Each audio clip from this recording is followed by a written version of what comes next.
Happy Thursday, everybody.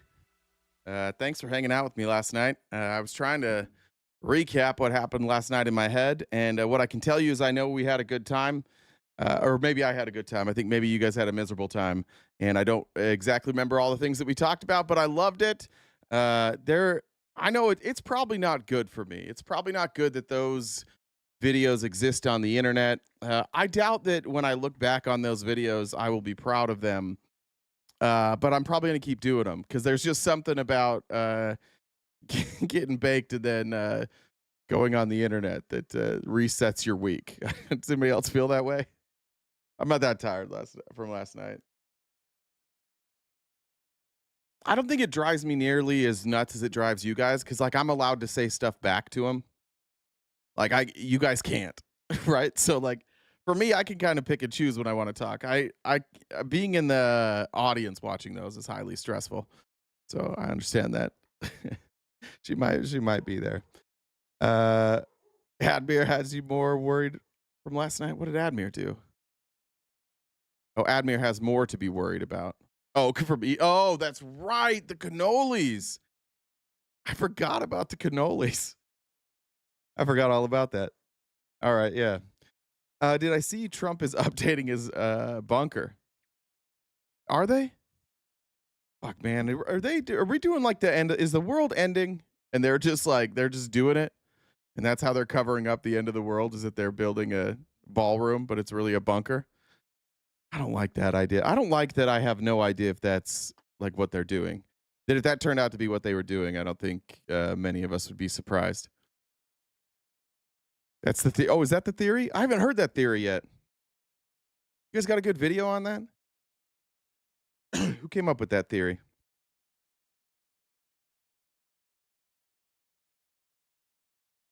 Oh, good, Nikki. I'm glad. Parnas has it? All right. It's Aaron Parnas, right? Let me see if I can find it. You said he made a video on it? Howdy. Amanda's trying to still convince all you guys that she's MAGA by saying howdy. I don't see it. Jen, can you see if you can find that? Are you is VC working? I don't know, is it? Oh yeah. Hi, good morning. Good morning. So what? I mean, yeah. What's Aaron Furnace doing a video on? The chat was talking about? That they're renovating the bunker under the East Wing. Well, according to our guest last night, oh, okay. RFK. Good. Oh, RFK. That's right. That was our best guest. Underneath there, he's stuck. So maybe we should ask him. That's right. Okay, so there is a bunker there. Are they saying that they're going to do it again? I mean, I can look and see. Like, are they renovating one? This actually leads in. While you're looking that up, I'll skip ahead on the outline. Here it is.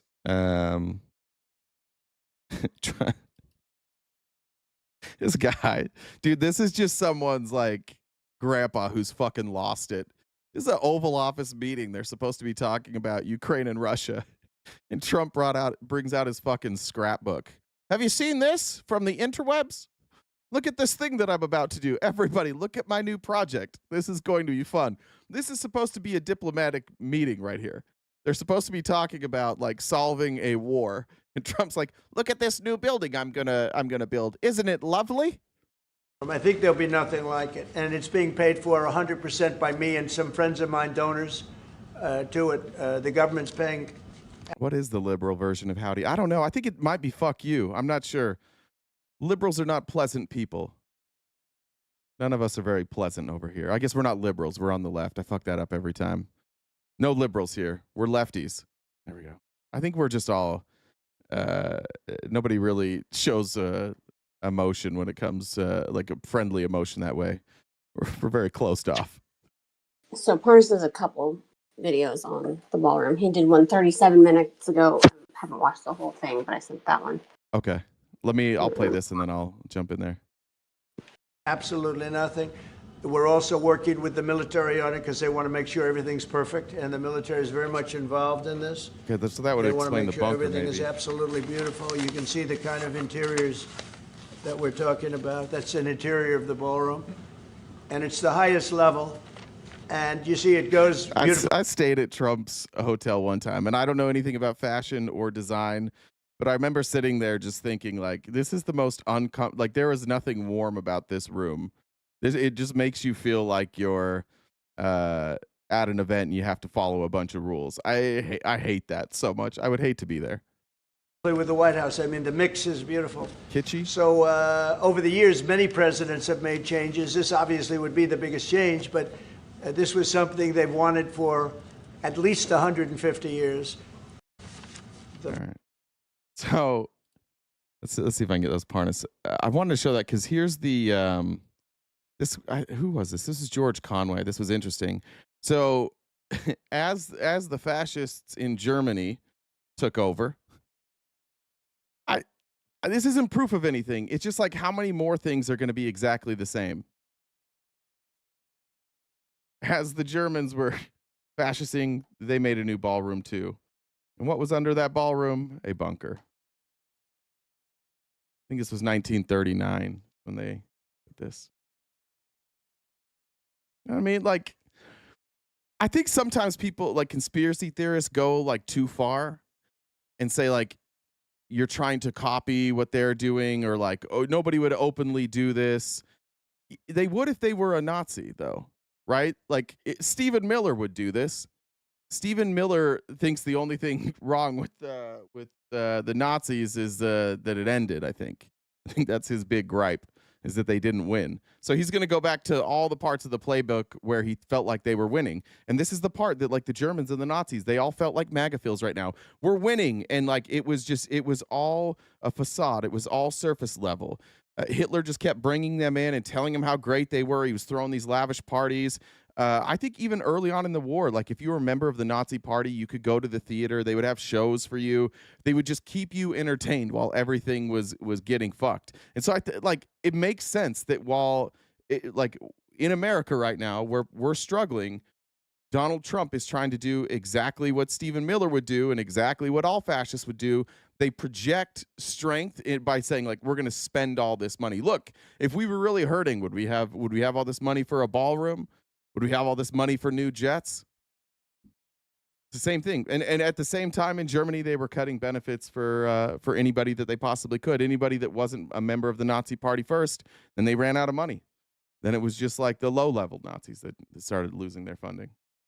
Now let's see this Parnas here.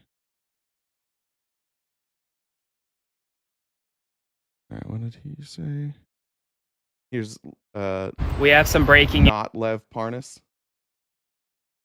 news right now. The entire White House East Wing looks like this. It's officially been demolished. This is an image obtained from the Associated Press, and as you can see, the entire East Wing completely gone. Remember, Donald Trump previously claimed that he would not disrupt the original structure of the White House because he liked the original structure of the White House. But to build his ballroom, it required tearing down the entire East Wing of the White House, and it is gone. Now, the White House doesn't want you to see this image because it actually shielded reporters from seeing this, but the Associated Press was able to grab this still of the White House in its current form. That's the main White House building. On the other side is the West Wing. The entire East Wing section, gone, destroyed, demolished, all because of Donald Trump's vanity project for this ballroom. I'll continue providing you updates, so spread the word. Full updates on my Substack, linked in bio. Subscribe for free. Follow along for all the news that you need to know about more to come. We have... Right. I don't think that covers the bunker. I don't think any of them do. He's the next video you sent me, I'll just play it, actually. Then it'll save me time from pulling up the screenshots. This. We have some big news right now. We know exactly who is donating to Donald Trump's ballroom, and we have some big news right now. We know exactly who is donating to Donald Trump's by the White House. Here it is. I'm going to read it off to you. Amazon out. Go. Sorry about that. Donald Trump's ballroom and the teardown of the White House East Wing. I have the list. It was released by the White House. Here it is. I'm going to read it off to you.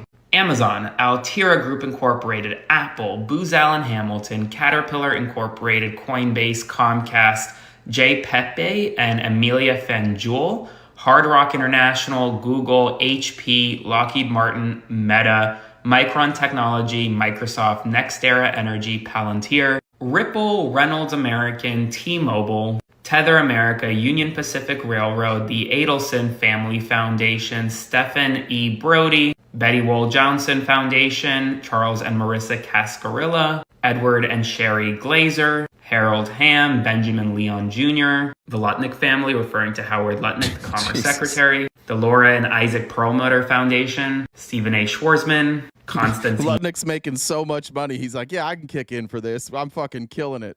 This is the best thing ever for me. I'm just insider trading like a motherfucker. Sokolov, Kelly Loeffler, and Jeff Sprecher, her husband, Paolo Tiramani, and then Cameron and Tyler Winklevoss. That's the list. Spread the word. Full updates on my Substack, linked in bio. Subscribe for free. Follow along for more. I understand when Republicans are like, we don't fucking care about this. It's not a big deal. This is Democrats like cherry picking. Sure, maybe. But it's illustrative of like a broader problem in America and what we have, like why we struggle right now. All of this money, 300 million now, they say. It was 250 million, now it's 300 million. Couldn't they just do some good with that? Like, everybody's struggling.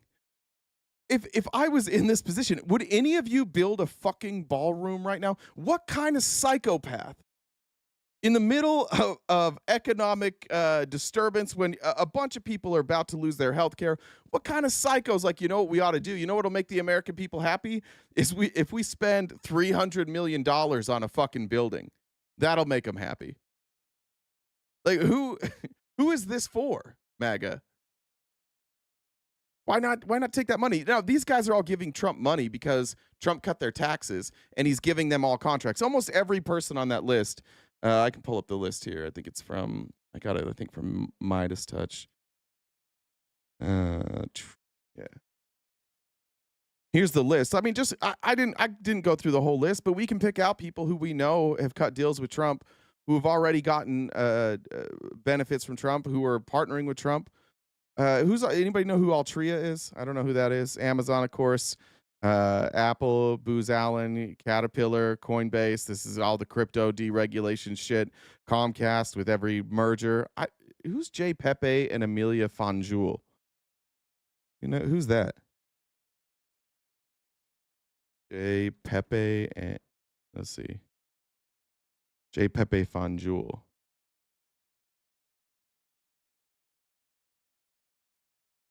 Sugar and real estate. Cuban born. Okay. He's a sugar and real estate guy. God, he's fucking killing it. RFK probably doesn't like him. Anyways, like, why not use your influence if you're Donald Trump to get these people to do some good right now? I build a ballroom. Just optically. I don't think it's like the end of the world. I don't think any of us do, but just every time this guy does something, it's never for anybody but himself. And yet MAGA still is like he's fighting for us. It gets frustrating to just like watch people willfully ignore the truth. Okay, why does that look like? Hold on, is this? Who's this? Is that Junior's ex-wife? It looked like, I thought that was Erica Kirk for a second. I hadn't really paid attention to this. Is that Eric? I thought that was Erica Kirk. Is this the one that's dating Tiger Woods now? Where's Barron? Barron's not in here. Wait, what? I didn't pay attention to this picture before I put it up, obviously. Where is Barron? Did they cut Barron out? This is the little golfer now. She's like, I think she's in college. That is? Okay. All right. I want to show you this. This is a TikTok username, Ferris K. Will. I don't follow them. Oh, no. Do the wrong one? Let me see. I did the wrong one, but I saved it. I don't know if I follow them, but if any of you follow Ferris K. Will, let them know that we played their video, because This just made me laugh. I think we're in the era of like gentle parenting, and you got to break it down as simply and as childish as you can for MAGA. In case you missed it, the Trump administration sued every single judge in Maryland because they wanted to be able to dictate the way that the judges in Maryland were handling immigration cases.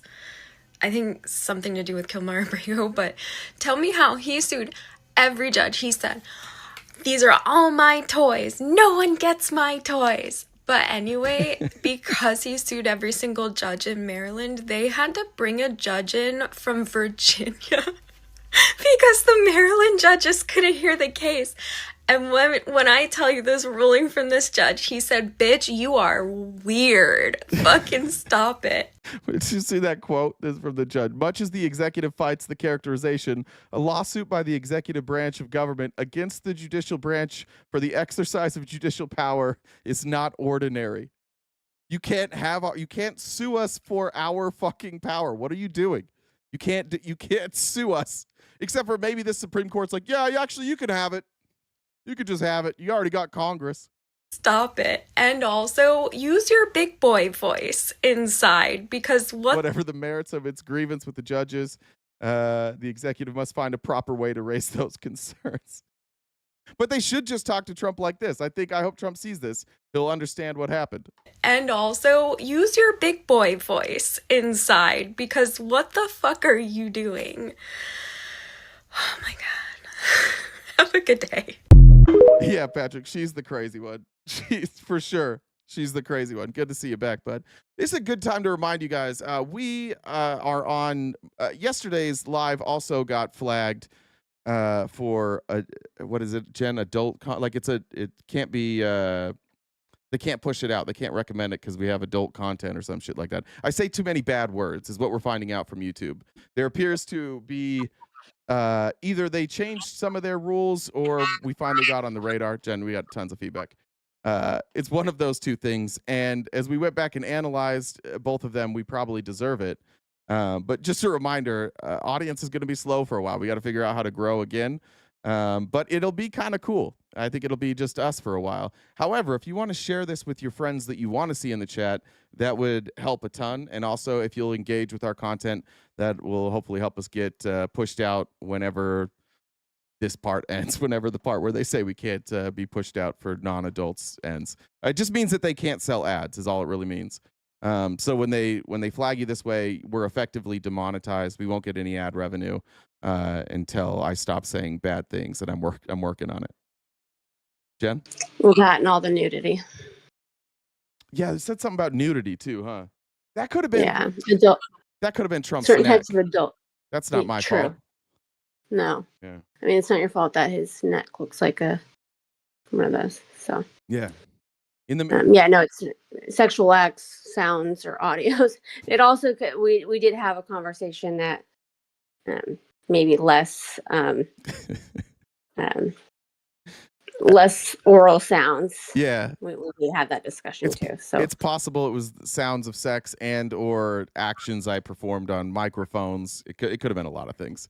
If you want to find out probably why we got in trouble, you can join our Discord and go to RTP Out of Context, and I think you'll find basically all the evidence you need that I might not be suitable for ads. I think there's a possibility. Nobody ever reaches out to me to sponsor this show. It's never happened one single time.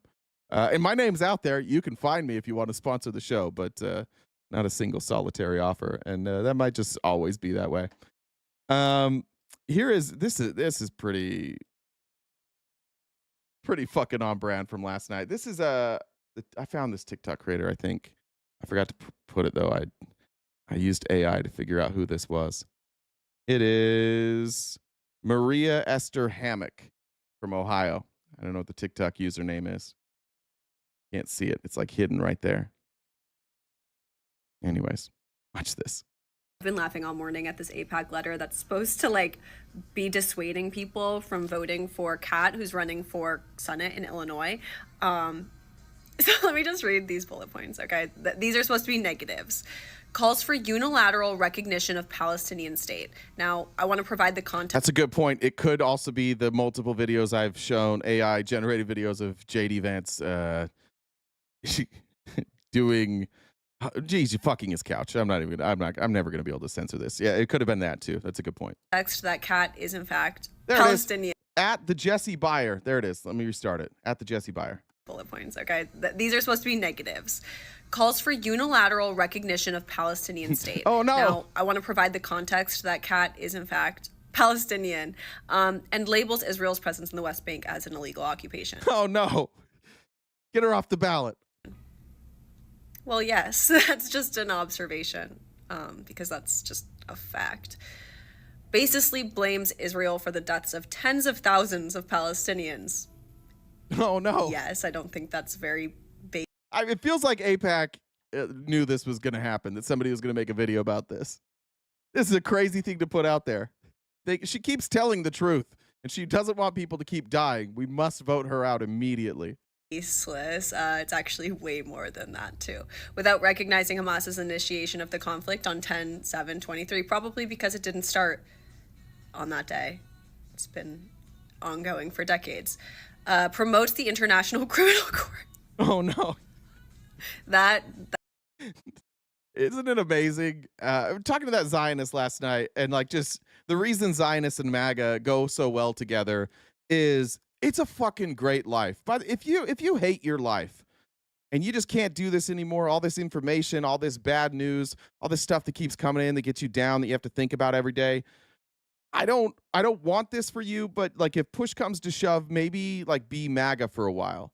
Because you just get to believe whatever the fuck you want to believe. And then anybody who says no and provides any evidence otherwise, you just get to say, oh, they're just haters. They just hate us. The ICC they're after Israel. That's what the whole world has just decided on a whim. Israel's the bad guy. That's what it is. It's not the dead bodies. It's not the videos. It's not the ICC. It's not one of a handful of humanitarian organizations. It's not watching them detain people that are trying to bring in aid. Yeah, it's none of that. It's not watching them just bomb other countries. Right? It's just all haters. Everybody's just fucking haters of Israel. So you don't have to believe any of it. That made me chuckle. Promotes the rule of law, basically.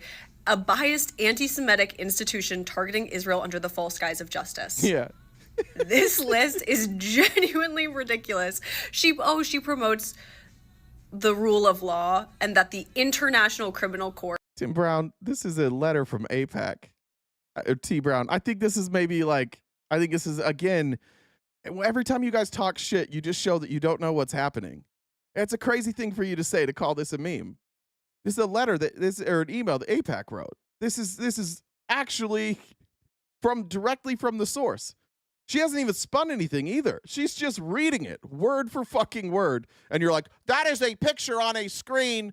So I am choosing not to believe it. And I'm going to call it a meme. See what I mean about MAGA guys? You see how they're like, this is inconvenient for him. And he's like, this is a picture. It's a screenshot. And then it's over. He's done listening. Has decided that Israel is committing war crimes because they objectively are, because those are definable things that Israel is doing. They're like, no, she's raising so much money, people like her so much, and this is the best we could come up with as to why you shouldn't vote for her. Anyway, vote Kat if you live in her district in Illinois. Or don't if you think the whole world just hates Israel and they're the victims. You can do either of those. Okay. Everybody knows of my hatred for Andy Biggs, and I am going to clip this later, and I'm going to put it out, and it's going to get almost no views because nobody gives a fuck about Andy Biggs except for me. This is my congressman, and he's running for governor. And Andy Biggs went from he was an attorney. He got a law degree. He wasn't a very good attorney. He's basically a career politician, and it took him a long time to make his way through the Arizona Arizona Senate, I think he was, and then he's been a congressman in my district where like if you can literally just put up a rock and it says Republican and a human being that says Democrat and you can know nothing about it and 80% of the people will vote for the rock. Like that's where we're at. Andy Biggs has somehow like turned this district a little more blue. But in his advancing age and with Donald Trump, Andy Biggs has gotten much, much dumber and much more scripted. This was an event he went to, I think it was yesterday, but he was talking about water rights and water distribution. We live in Arizona. You can see like there's not grass. It's just everything is brown. We have some vegetation. We don't have a great deal of water. And so it's like the governor running for governor, you'll need to address this. I promise you, you're not ready for his switch where he takes this discussion on water. I promise you, you didn't think it was possible to mix these two things together, but here he goes. How do you make home prices more affordable? You make home prices more affordable by changing your water policy. I'm going to stop this a lot, but no. I pay a water bill. It doesn't affect the price of my home unless water was so expensive that like you couldn't, like it was driving down the cost of homes. Right? That could happen because nobody wants to live there because it's too expensive, but it wouldn't drive up the cost of homes. Right? So step one, he doesn't understand economics. We have over 600 million acre feet of water in this state. You make sure you have a plan that actually contravenes this governor. Now, this is the playbook for every Republican. If you get bored today and you fucking hate your life, go watch Republican stump speeches. Here's what they're always going to do. They're going to point to a problem. Then they're going to say that the Democrats fucked it up. They're not going to give you a plan, and then they're going to allude to like some ideology. This playbook will play out over and over and over again. Some people are good at it. Andy Biggs has a hard time like connecting different ideological points to the point he's currently making, and he often chooses the wrong ending. This is one of those cases. Governor, through her plan, has said, you know what? We're not going to allow in certain places in Maricopa County and around the state, we're not going to allow single-family homes to be built. That is antithetical to the American dream. When you have people building single-family homes and buying them at an affordable price. By the way, they fucking lie all the time. What she's doing is she's protecting plots of land, and she's refusing to sell them to developers of single-family homes because the developers are driving up the prices, these massive developers. And right now, they're sitting on a bunch of debt, and they're having a hard time right now. So if you can get a plot of land and you can get some pre-sales in there, that's going to look good for your company. So you have all of these real estate investors and developers pressuring right now, like we got to get land, because that's going to drive in more revenue. That's going to make our bottom line look better. And she's like, hold up, like no. One, you guys drove up the price, and now like you want to flood the market with more homes that people can't afford? No. We're gonna do like multi-housing units, and we're gonna sell it to smaller developers or individual buyers. That's what's actually happening. Prices, guess what happens? Family formation. When you have family formation, this is the best part. Now, here's where we went. So, water drives up the price of housing. Housing is unaffordable, but we can't build more housing, and the reason that's a problem that we can't build more housing. Single-family housing is because it leads to at affordable prices. Guess what happens? Family formation. When you have family formation, you know what else happens? What? Our culture, our society persists. What persists? Without that, we've got a problem. That's one of the reasons I think she's doing it.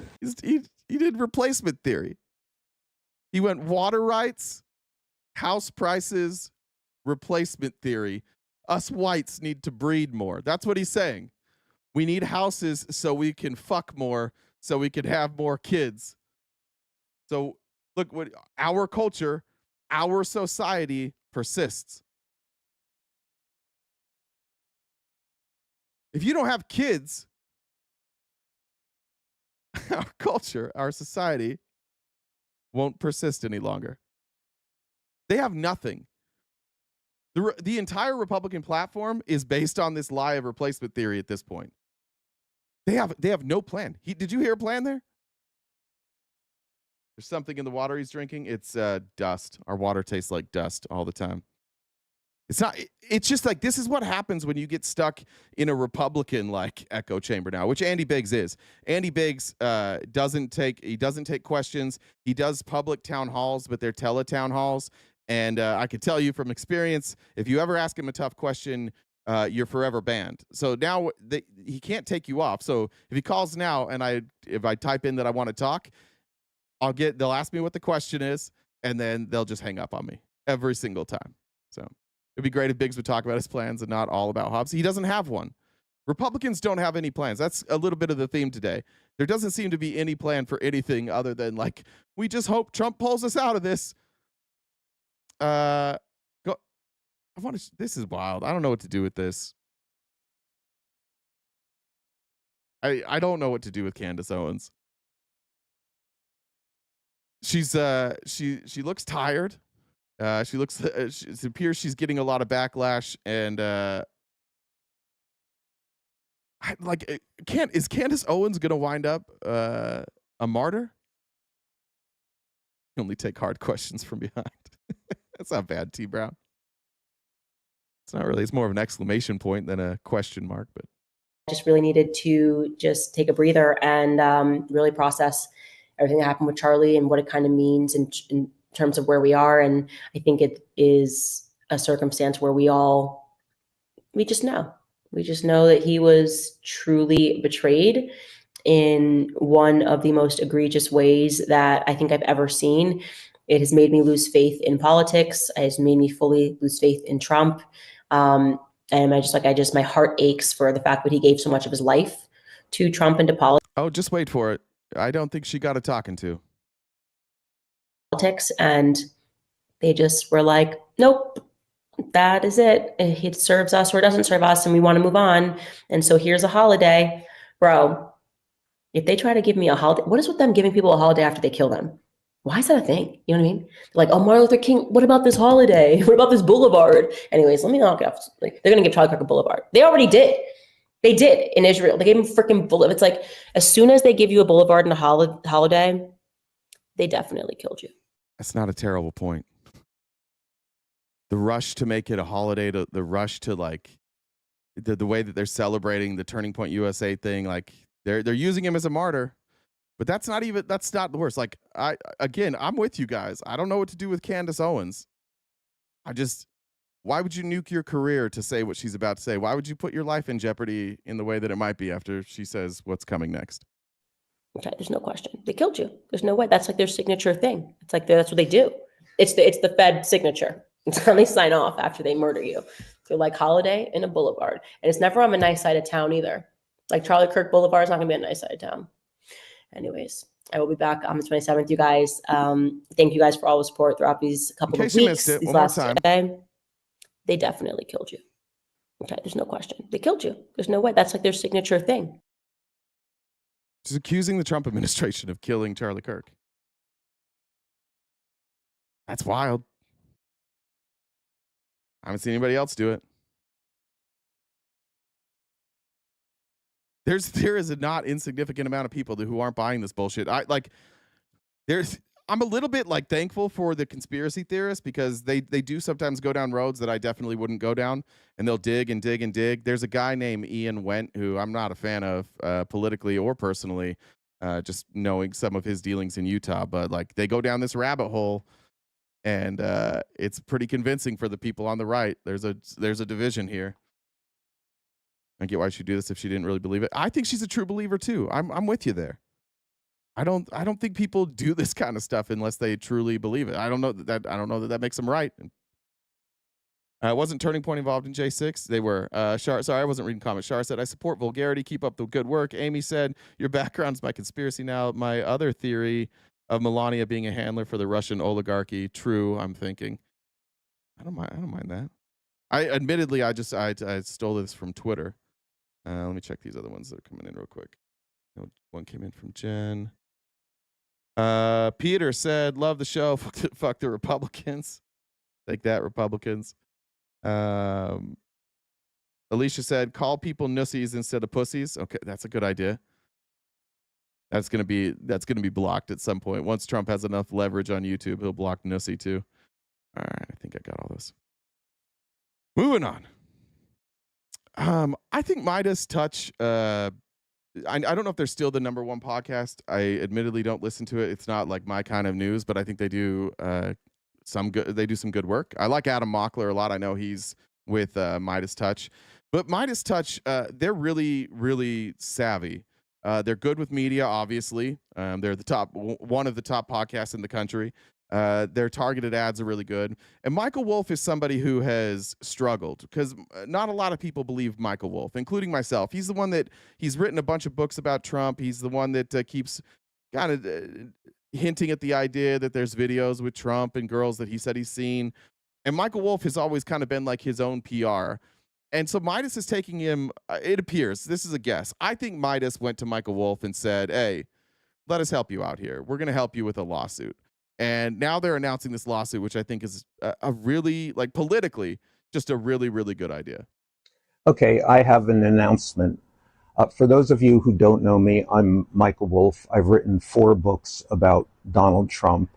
And also before his death, I extensively interviewed Jeffrey Epstein, not least of all about his relationship with Donald Trump.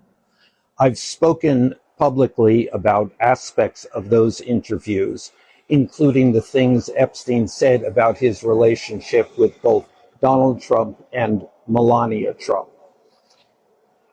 Several days ago, I was notified by lawyers for the First Lady that they intend to sue me for $1 billion for some of those statements. This has been a really effective strategy for Trump. And Trump has done this his entire career. It's what he does. He does it politically. He did it in business as well. If Trump doesn't like what somebody's saying about him, or if there is some dispute, Trump knows he has enough money and enough, he's always surrounded himself with high-profile lawyers, and they file lawsuits against somebody, and they basically scare him away. Say, like, good luck defending this. We're going to sue you for $1 billion. The person on the other end, Michael Wolff, of course, he doesn't have $1 billion. A lot of people get scared, and they either capitulate, offer an apology, they settle for lawyers' fees, or it just goes away. That's what Trump wants to happen. It's what he's always done. So that's why Melania sent this lawsuit. And I think that's why I think Midas Touch stepped in. You have a bunch of lawyers here, and they're just saying, like, this is actually an opportunity for you. Don't be scared of this lawsuit. Like, we'll help you out. I'd imagine that they're helping him fund his laws or his countersuit, but he'll explain that. Now, they've threatened. That's another good point. Someone said, thanks, Roy Cohn. I think perhaps Donald Trump thinks that all of this time, everything that he's ever done, I think he thinks that was him. I'm not sure he realizes how good his lawyers were. Michael Cohen was a dirty fucking lawyer, but holy shit, Michael Cohen was good at it. Roy Cohn was a dirty fucking lawyer, but holy shit, he was good at it. The lawyers around Trump right now aren't like super savvy. I think Trump thinks that was all him. I think he doesn't seem to care who the lawyer is. He thinks any lawyer will do. That's proven not to be the case. They all lose their law licenses. And we're going to see more of that probably. And sued other people for related statements about Melania Trump's relationship with Epstein. These are called slap suits. They may have no hope whatsoever of proving defamation, but these suits are filed anyway, or these suits are threatened to intimidate people from talking about this exact speed. Sorry, guys. I can't. Next time I'll speed them up. Subject. I can't live like that. In fact, to be perfectly honest, I'd like nothing better than to get Donald Trump and Melania Trump under oath in front of a court reporter and actually find out all of the details of their relationship with Epstein. Turning the tables on the Trumps and refusing to acquiesce to them. Last night, my lawyers went into court in New York and asked for a declaratory judgment.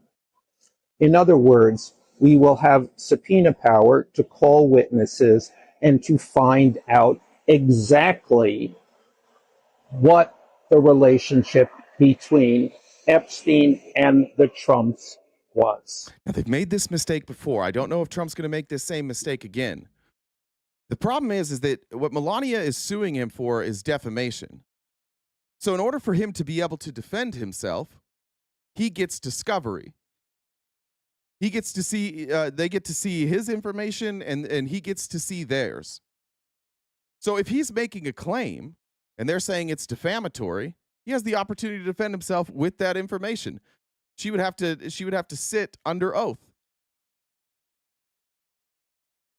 Good move. Michael Wolff could have done this a long time. I think it's Midas. I think Midas is behind it. Now, this is going to be an expensive effort, and I'm going to reach out and...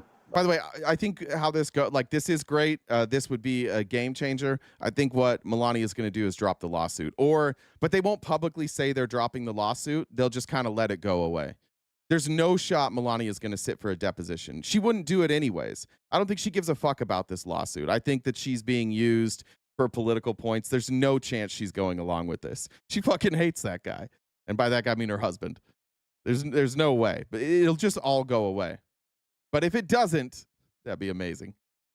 For everyone's support. But I think that this is going to be also a very fruitful way to finally open this dark curtain and find out what Donald Trump, Melania Trump, and Jeffrey Epstein were doing together.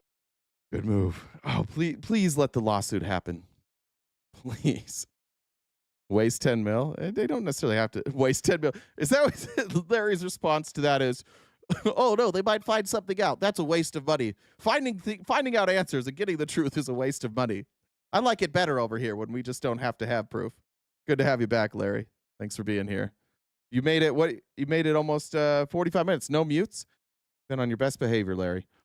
This is also how it's done. I don't know, actually, some of the stuff Newsom's talking about here. I don't really know. But Newsom is taking off the gloves, and I just have to appreciate. I hate this. I have to set my own pride aside a lot. I don't like Gavin Newsom. I need to stop saying that. It doesn't matter if I like him or not. I need to report fairly enough if this is effective. I just really don't want him to be the nominee. So I have to check myself. But he probably deserves some praise for this. The great thing is you'll have Laura Ingraham. Why do I think Midas is behind it? Because Midas is basically the one reporting it. And if you look, Midas has a network of people, and Midas has a network of influencers. And so Midas largely, whether people know it or not, what you see every day, what shows up in your timeline every day, Midas is responsible for a lot of that. Just because of the reach they have with their different content creators. And you can watch in real time when Midas has a story that they think that needs to be pushed. You'll see Mockler, Austin, all the Mycelis, what's the other guy's name that Felice loved? I forget his name. There's a group of them, and they'll all within a couple hours of each other send that out. That's why I think it's Midas. It seems to have originated from them. On Fox News say, "Well done, sir. Why is Laura going to even be more supine?" Well, because she's in business with Don Jr., with a guy who's in business with David Sachs on a new SPAC business. I didn't know much about this. A SPAC business is a special purchase acquisition company, I think, or something like that. Basically, it's like an investment fund where it's blind and they can go invest in whatever they want. For some reason, now Laura Ingraham has one of these. And now she's also just running propaganda for the billionaires. I do think that perhaps me, being so focused on Trump, for me specifically, I have ignored the fact that Fox is just doing the billionaires bidding every day, and that just happens to also align with Trump. But why would a newscaster be in bed with all of these people? This is an excellent point. I didn't know any of this. This was brought to my attention this morning by Gavin Newsom. I don't know how long she's had it. I haven't had a chance to dig. But that's alarming. A newscaster? She doesn't ever talk about it? And then she just gives like heaps praise everywhere where she's going to invest. With David Sachs on a new SPAC business, Chamath, who's a partner with David Sachs. David Sachs, who runs all the AI. Laura Ingraham. Now, all of those people, by the way, members of the PayPal mafia. All of those people trickle down from Peter Thiel. It's like the same 10 people every time. Those are the people running our country. Those 10 people through Donald Trump. Now has a SPAC business. Imagine what your boss would say if you started to do business with me. That's allowed. And she gets to be their spokesperson on the Pravda network. Fox, primetime. This great grift. Unprecedented in modern history. Billions and billions of dollars. The great grift. State capitalism. Not just crony capitalism. Ask Intel. Ask MP Materials. Ask folks at US Steel. Ask the folks at AMD. Ask the folks at NVIDIA. The hell is going on in this country? None of this is normal. You will be seeing on my Patriot site new knee pads that I'll be sending out, the new signature series knee pads for all these CEOs, for the University of Virginia that I'll add to the list today, for bending their knee, for those law firms, the universities, media companies, as this guy's rolling back, rewriting history, putting us back to a pre-1960s world, censoring historic facts. Wake up, everybody. I just want to point out something that when you compare government interaction with these massive corporations and these billionaires, there's a stark difference. What Republicans will always tell you is like, oh, everybody does that. You tell me Joe Biden wasn't in bed with them? Of course he was. Biden was talking to all the social media companies. Yeah, of course he was. So was Trump. This is different. That's what he's saying. Like, all of those things are bad. This is a totally different thing. They're gobbling up government contracts. They're setting policy. And now they're bringing in the media. They've literally bought up the media. I saw Warner Brothers today is now up for sale. Is it Warner Brothers? Is that who's up for sale today? 80% of our media is going to be owned by one guy, and they all trickle down from Peter Thiel. I think maybe the thing I've been most right about in my life was when the election happened, we dove into the PayPal mafia, and we can go back and watch those. We fucking nailed this. It was transparent then, and it's almost like the fact that they're doing it in the open is what keeps it hidden for people, because nobody thinks that anybody would be this so brazenly corrupt, but they are. It's just right in front of us every single day. And Republicans, you're getting nothing. I'm going to tell you this every day. You get nothing from this. It's just more money into their pockets. And I don't know why you guys have bought into this ideology that if somebody has a lot of, like, if a group of people has a lot of money, it doesn't affect the group that doesn't. It does. It does in terms in purchasing power, but it also in terms of economy. When we were talking yesterday in that debate, like, this money doesn't circulate and it's mostly fake, but it gives them all the power. Like, some of you probably have more money in your wallet than these guys. Some of you might have more in a checking account. Some of these people don't even have checking accounts. But the money is actually the power and the leverage. It does hurt you when people get this rich. It's hurting you right now, because Trump clearly only cares about his rich friends. He clearly doesn't care about you. He clearly doesn't care about the American people. He doesn't care about healthcare. He doesn't care about rising grocery prices. He doesn't care about farmers. Clearly, this is about the billionaires. Light's a little ominous. At some point, maybe, Larry? Do you think at some point, Larry, you'll wake the fuck up? Or are you just waiting until it's too late? You ride this one out? Is Larry still here? Let me go down to Trump here. I want to skip that. We've got new news on these boat strikes. I'll get to that in a second. But first, I want to show you the evidence that they're presenting.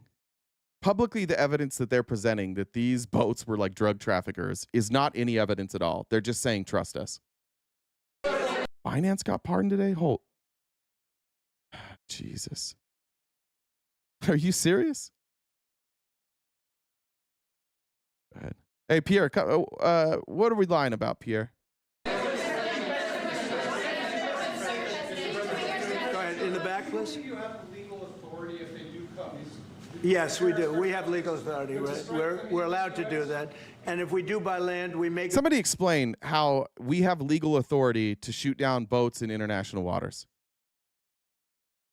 Where do we got I don't understand. What legal authority would that be through? I said so. Columbia, yeah, that's right, Eric. Columbia confirmed. That's the authority. He'll probably explain it. Go back to Congress, but we have, this is a national security problem. They killed 300,000 people last year, these drugs coming in. They killed 300,000 Americans last year, and that gives you... Didn't we look this up? Wasn't it 80,000 last year? How many? Isn't it 80,000? It's 300,000 now. Let's look at. Didn't we look at it yesterday? Was it 80,000?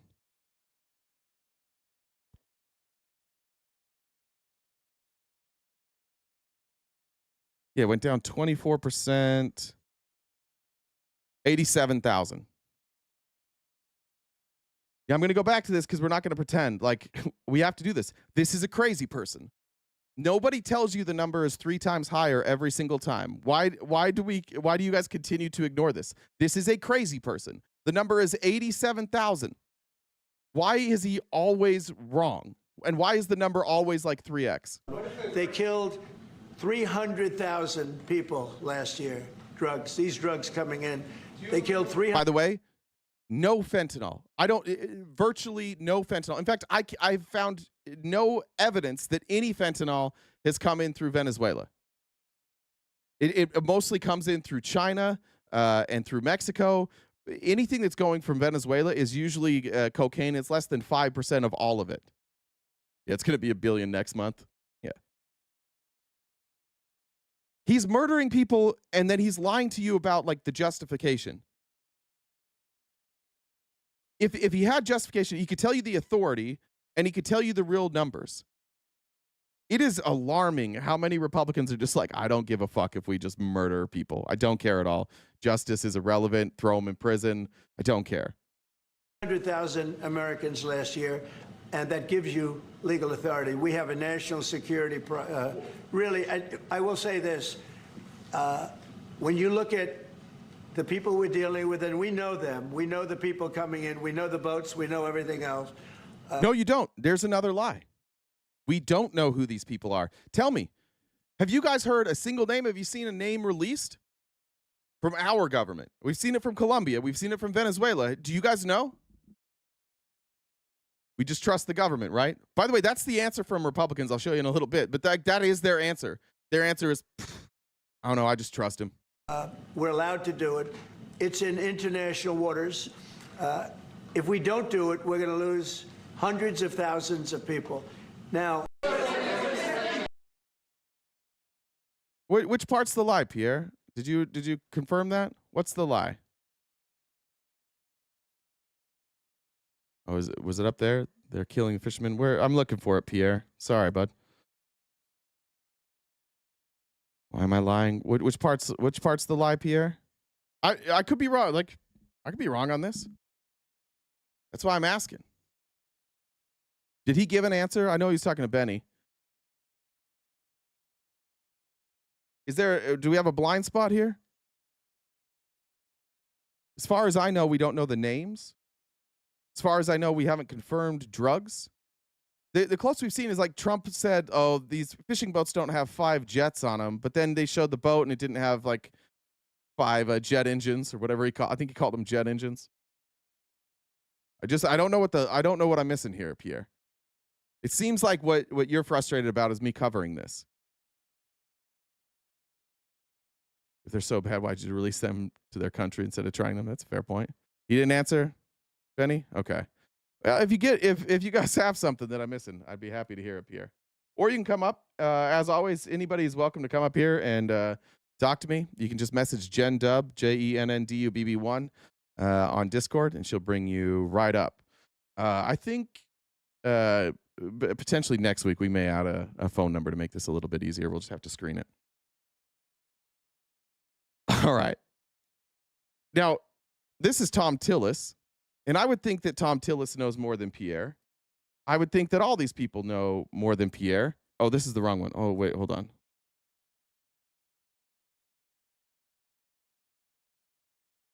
Shit, where did it go?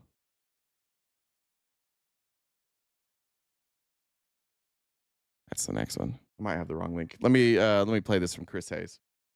Then I'll try and find that link. Here's the evidence as we know it from Chris Hayes. Get out your bingo card. Is he MSNBC still? Get out your bingo card for MSNBC is fake news. Here's Chris Hayes to explain the details. You know the term. As Donald Trump escalates his illegal attacks, House Intelligence Ranking Member Jim Hines joins me right here. That's next. Today, the Secretary of Defense triumphantly posted yet another video of this country's 8th strike against a boat they say was carrying drugs off the coast of South America. This time, not in the Caribbean, but in the Pacific. Resulted in the off the video of this country's 8th. We got 3. I guess they're the people. Where are the people on this boat?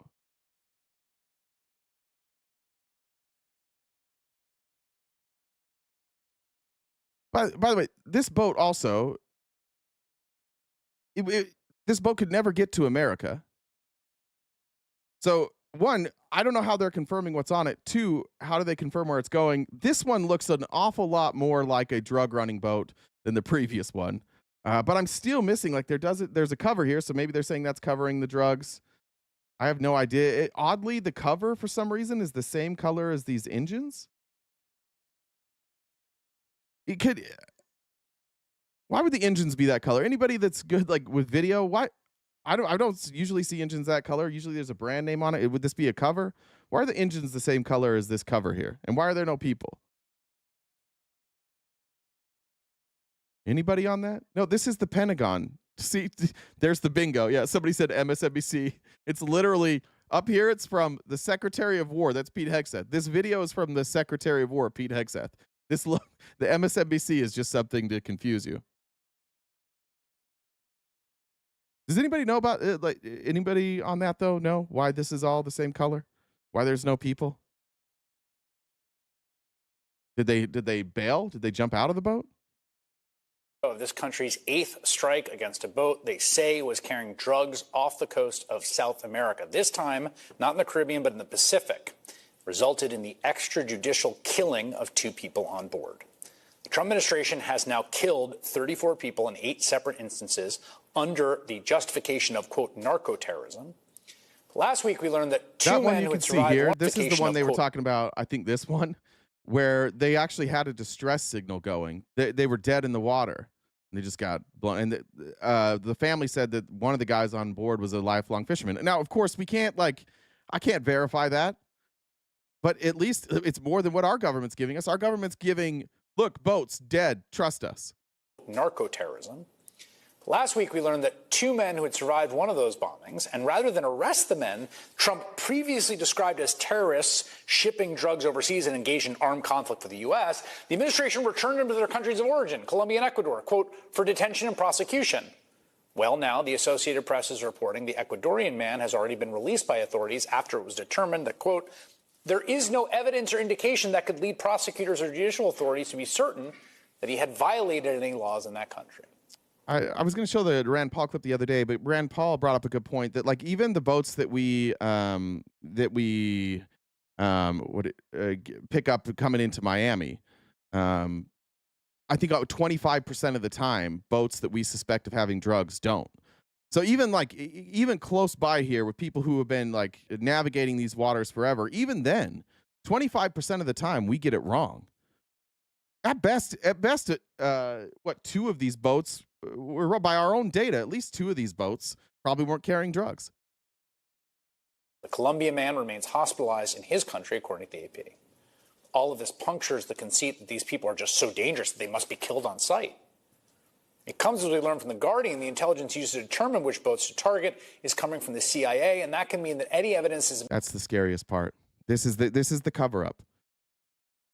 Where's your... They've been asking, where's your evidence? Pete Heck says, we have it. We have all the evidence. And now, when they're being asked for the evidence, they're saying, oh, it's CIA. Because for some reason in this country, like if something's CIA, then it doesn't get released. We'll never know. We have no idea if the CIA has information. They can just say it. Administration has to explain the targeting of the people on these boats could remain secret. Congressman Jim Himes, a Democrat of Connecticut.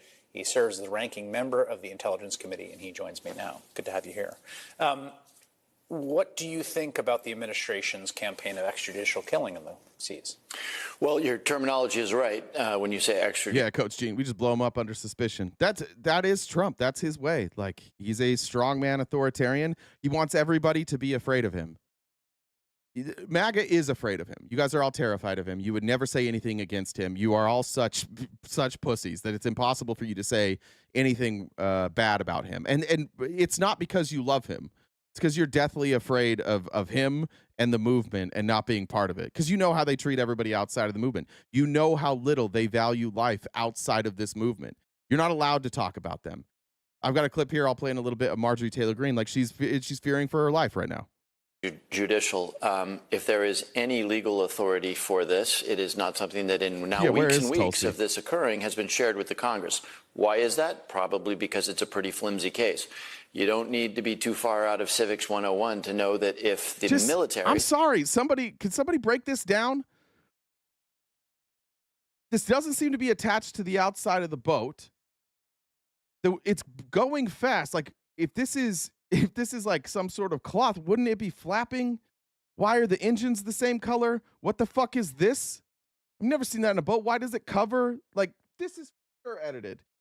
Like, look right here. Look at how this blends in. Whatever this is, it blends in. I don't know, guys. This is fishy as hell. None of this makes any fucking sense. There's no people. Are they just saying the drugs are under there? Is this to get rid of like identifying markers? What's this? This is all so very bizarre to me.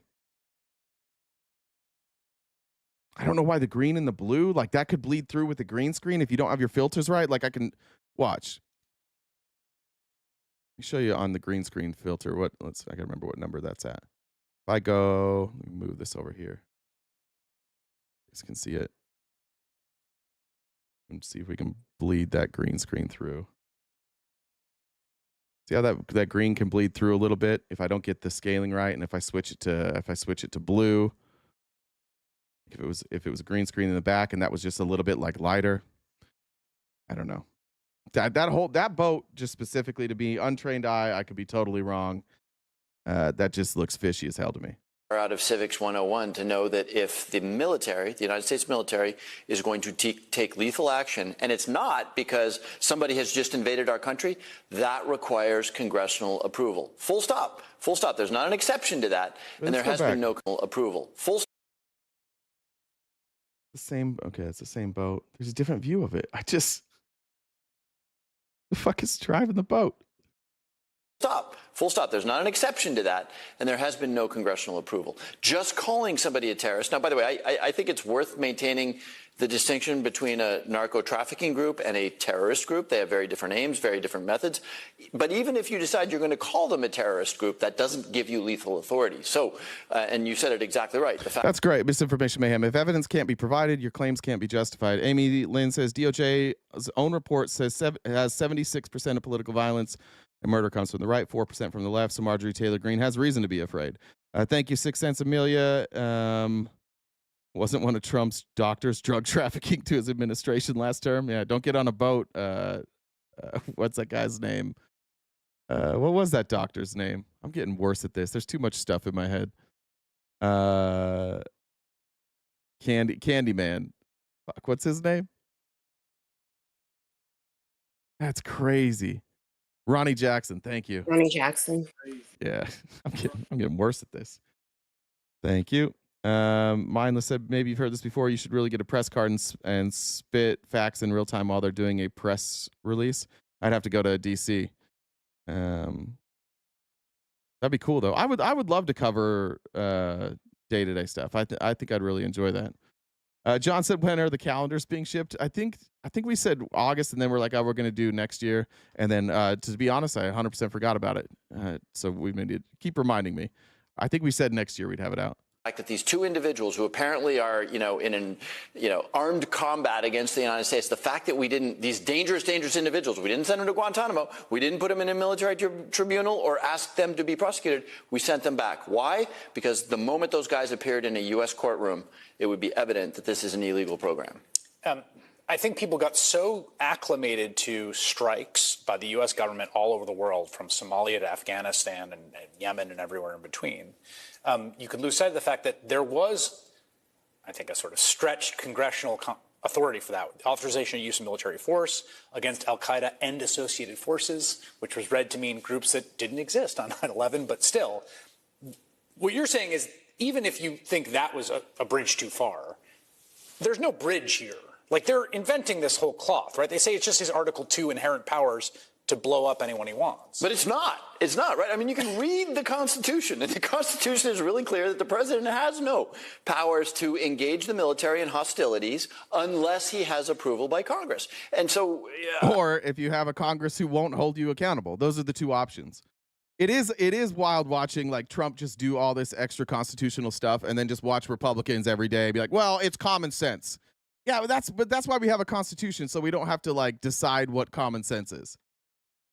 You can say Article 2 all you want. You can call them terrorists. You can get fired first day calling Trump a cuck, maybe. No, yeah, it might be. I probably would. I don't think I could tolerate it very long. You're right. I better stick to this. Do whatever you want. None of this provides any legal backing. And again, maybe I would have a slightly different tune if we weren't in week 5 of this, and the legal authorities have not been provided to the Congress. By the way, I'm one of the members of the Gang of Eight, the group of people who should get everything. We have not been provided with a methodology, with the protocols, with what the intelligence is. Nothing. Really? Why? Even Nothing. you? Nothing. So yeah. Now, so why should Americans care, right? Because what I hear a lot out there is like, these are bad people. These are bad people. You sort of buy into the thing. They're poisoning Americans. Okay. We've traditionally dealt with that with law enforcement strategies. Why? Because it's actually a good idea to capture these guys, interview them, find out where they're coming from, where they're going, what the supply lines are, what the protocols are. And by the way, Americans might ask themselves the question, if you can kill a bunch of guys in the Caribbean illegally, why can't you do that on the streets of New York? Why shouldn't police? You probably can. Honestly. You honestly probably can do that. For sure, ICE can. Has ICE been held responsible for anything they've done? Any of the people that they assaulted? Do we know? Did those people get fired? Do we have names? Is there any accountability there? I think you can do that in this country. I think right now ICE can kill people and nothing will happen. We don't even get we get nothing. Every time they beat the shit out of somebody with a mask on and we try and get a record of it, we never get the record of it. ICE is just like, nah, fuck you. We do what we want. We have one person. Did we get one person from ICE? Was it the Nazi tattoo guy? I know we got his name. Did he get in trouble though? Look at that cloud of coke dust.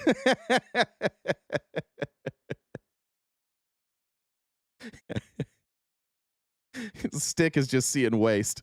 How dare you? How dare you waste that? Officers go up to people that they think, they don't know, but they think to be drug dealers and shoot them in the head. And the reason is because... Don't give any more ideas, Congress. Well, exactly. But again... What was the guy... I see you guys are saying the guy lost his job, he's back at work. What was it that he did again? I don't remember. The challenge is here. There's not a legal dispute. And look, maybe I'll come back on your show once I've actually seen what the administration's legal authority is. I've read the Constitution. Doesn't appear to be legal. But, we'll see what they say. But...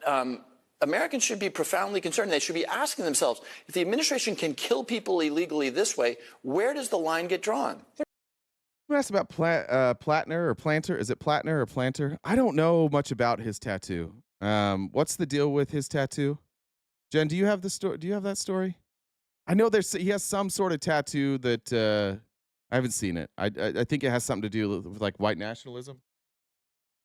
If you find that, will you let me know that you have it so that I don't ignore it? It's a Yahtzee tattoo. No, Planter. Is it Platner? What's his first name? The guy running in Vermont. I heard good trouble talking about it a little bit last night. I haven't seen it, but I can look it up and see. What do you know about it? From my understanding, is he's got some tattoo that's questionable. I haven't seen it, so I don't know. Okay. Somebody said Medi covered it. Let me look real quick. Medi's usually pretty thorough. Well, since I'm here, I'm just going to remind everybody. How late are we planning on going today? I don't know. Okay. Well, I have to leave at by 2. Okay. Because Benny's saying that he had a skull and bones tattoo. Let's pull up the tattoo. So they're saying it was an SS skull. So anyway, so we're going to whatever time. So if you haven't subscribed to us already, please do so wherever you're watching. If you're a paid subscriber, we do member-only events that you can join us for. So if you haven't done that and you'd like to join us for Monday, for the next one coming up on Monday, you can make sure you're subscribed by then.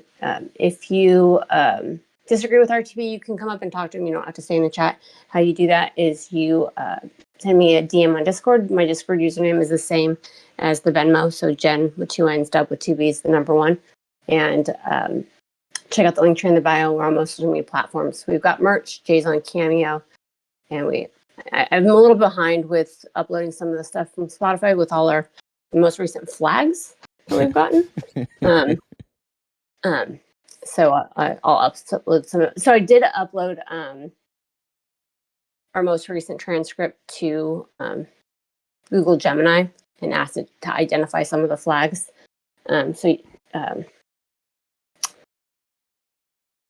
What it's recommending is not talking about Pee Wee Herman beating off things like that. That's kind of frowned against. That was a true story. I can't. I'm just telling you what it's recommending. Okay. So I mean, I can send you some of the stuff, but also talking about it to me. Bree beating the crap out of you, stuff like that. That's a real fear. Maybe not saying dick as much. So just I'll show you some of the critiques that you can maybe factor in for going forward. So if you guys want to help us out with our gift goal, it's the top left-hand corner. So Venmo, Cash App, PayPal, Super Chats go towards knocking out the rest of that balance. Make sure you're checking PayPal and Cash App if you haven't already. Thanks, Marianne. So I can't believe I got fired from a sperm bank. Every time someone walked in, I'd say, "Get a load of this guy." But I don't know. That's good already. But then I don't know if it's worse from when I got fired from a dairy farm. They said I was a danger to myself and others. Stupid. Swish says knee pads for bending the knee or giving Trump blowies. It's hard to tell. All right, so this is the tattoo in question. Obviously, it's kind of blurry, but they're saying this is it. It's the death's head Totenkopf. It's a German for death's head or skull and typically refers to a skull and crossbones image. During the Schnazi era, Hitler's Schutzstaffel adopted one particular Totenkopf symbol image as a symbol. Among other uses, it became the symbol of the SS. Okay, so is it the exact same? Do they all look this way, or is his like a variation of that? All right, what does he said? What did he say? But he said something about like being a young guy, right? Like doing it when he was young. Let me find what his response was. I really haven't followed this. Is it Planter or Platner? Planter. As you've probably seen, there's a story that's broken about comments I made on Reddit in an earlier part of my life. As I read through them, I read things that I absolutely do not agree with. I read through and I see things words and statements that I abhor. I also see the trajectory of my life. When I got back from I know, Caden, this writing is green, and the brim is green, so I didn't fix it. Afghanistan in 2011. I stayed in the Army for another year. I got out in 2012. Some of the worst comments I made, the things that I think are least defensible, that I wouldn't even try to defend, come from that time. I had spent the bulk of my 20s in the infantry, deploying overseas, fighting in Iraq and Afghanistan. The infantry was a very male-dominated place. It's a very masculine world. When I was in, women weren't allowed in the infantry. It's changed now, and that's a good thing. But when I got out, I still had the crude humor, the dark feelings, the offensive language that really was a hallmark of the infantry when I was in it. I made comments that I'm not happy about, that I do not agree with. Do you guys know some of the comments he made? Jen, do you know any of the comments he made outside of the tattoo? This is about his Reddit posts. What are his Some of the things I'm seeing is he maybe made comments about SA survivors or victims. Let me look that up. In the comments, I haven't looked into it. Reddit posts.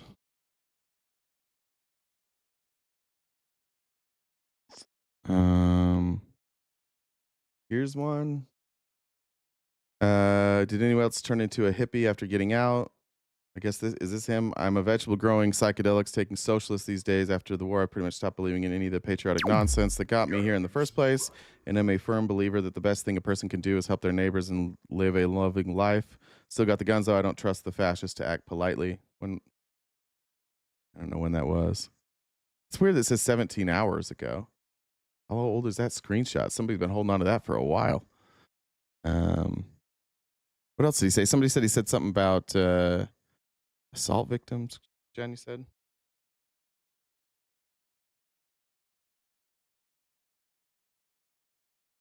I want to make sure. Like, if we're going to cover it, I don't necessarily want to give him a pass. What did he say, though?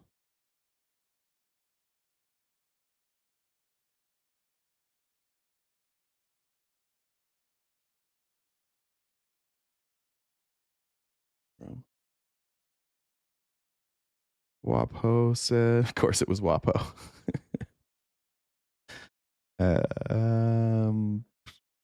Okay. In today's current climate, this is the response. Today's current climate, when every whisper of a misplaced hand brings down a feature-length film, anyone who actually thinks the military is purposefully covering up rape to save the career of some goddamn captain is clearly both an idiot and junior enough in rank or life experience to think it matters, he wrote on a Reddit about sexual assault in the military. I mean, he was wrong. He's dead wrong about that. We now know that that's absolutely untrue. It's a pretty fucked up thing to say in 2013. I don't think it's my place to say whether or not I would forgive him for that. That's tough. In a separate thread about a video promoting underwear designed to prevent rape, Plattner urged people to avoid school so they don't end up in a dangerous situation. Said it's a real thing.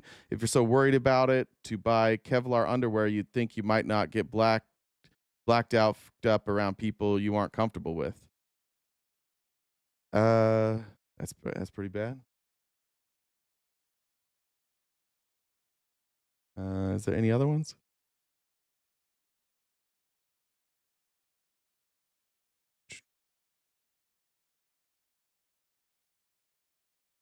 I don't know what the answer to that is. I've said it before. I feel like this puts me in like a sympathetic position, maybe a position that most of you wouldn't have. I don't think I have the moral high ground here. I've said some pretty fucked up things. I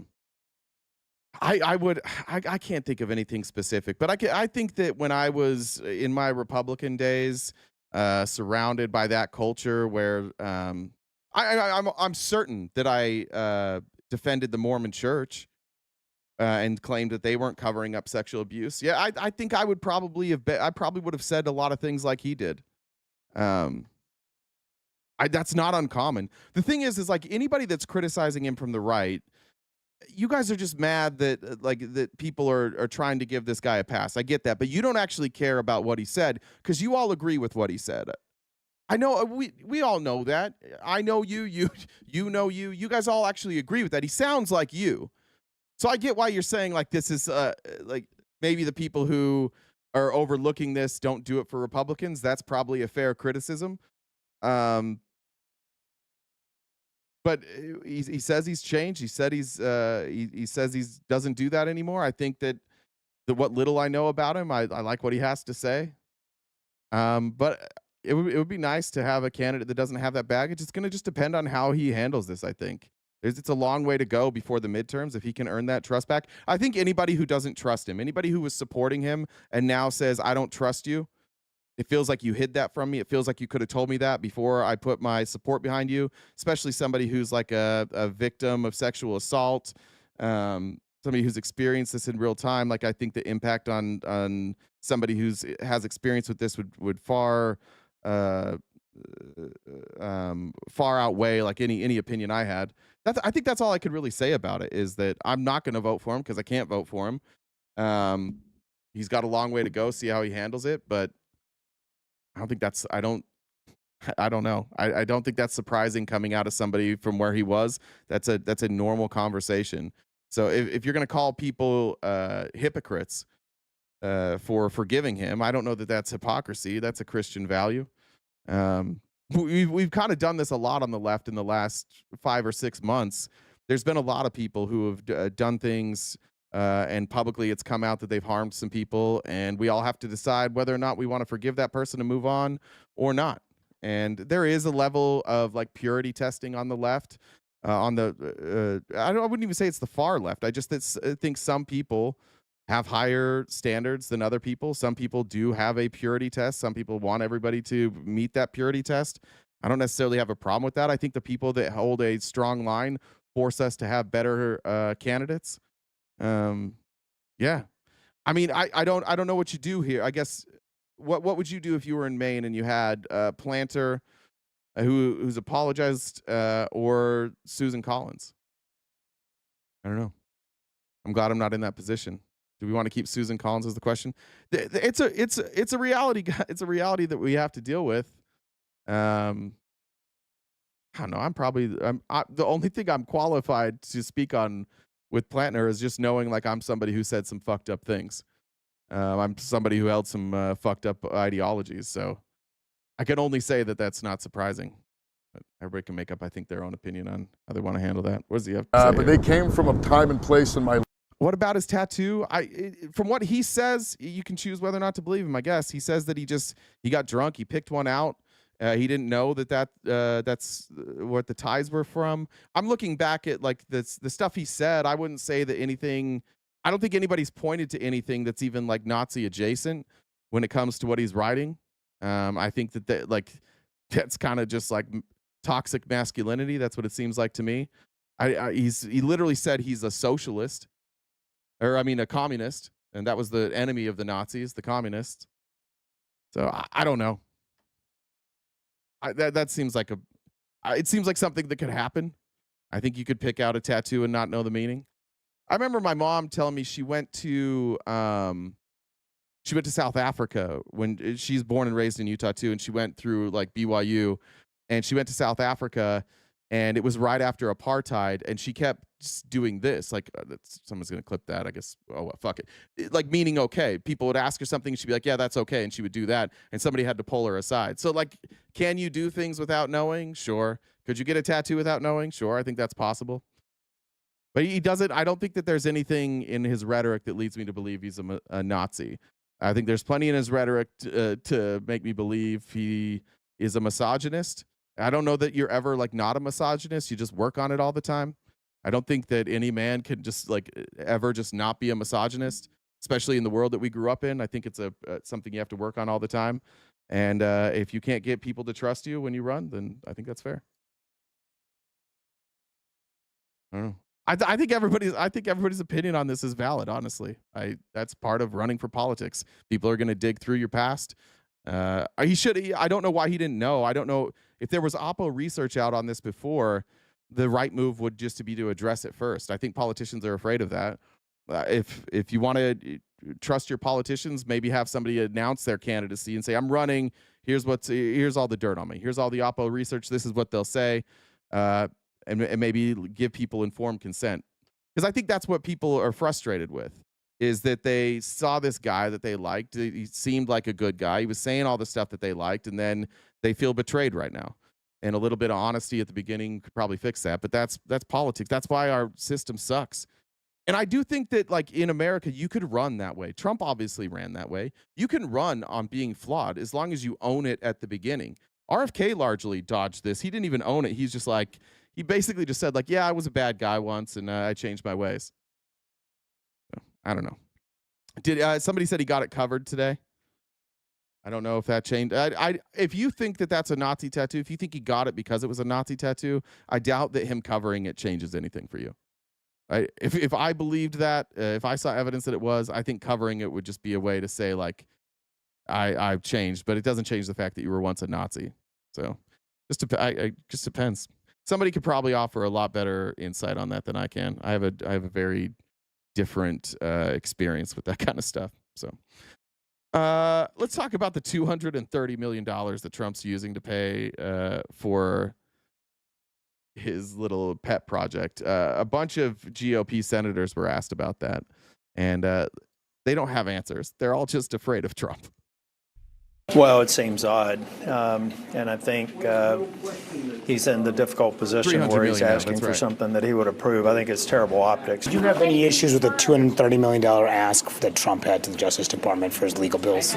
I want to find out more about it because I don't know what the details are.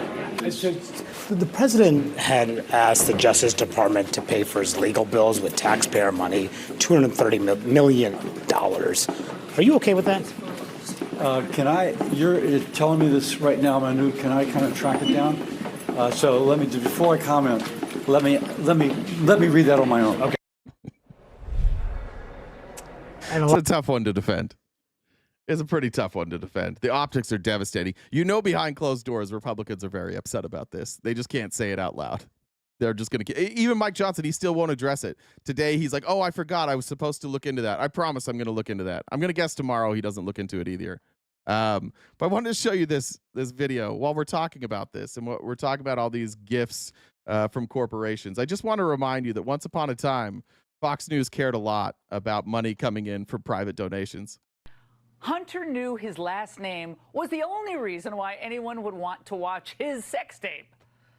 Look, the facts are overwhelming and not in dispute. First, the Biden family has gotten very, very wealthy when they have no recognizable business acumen or anything to offer other than their last name.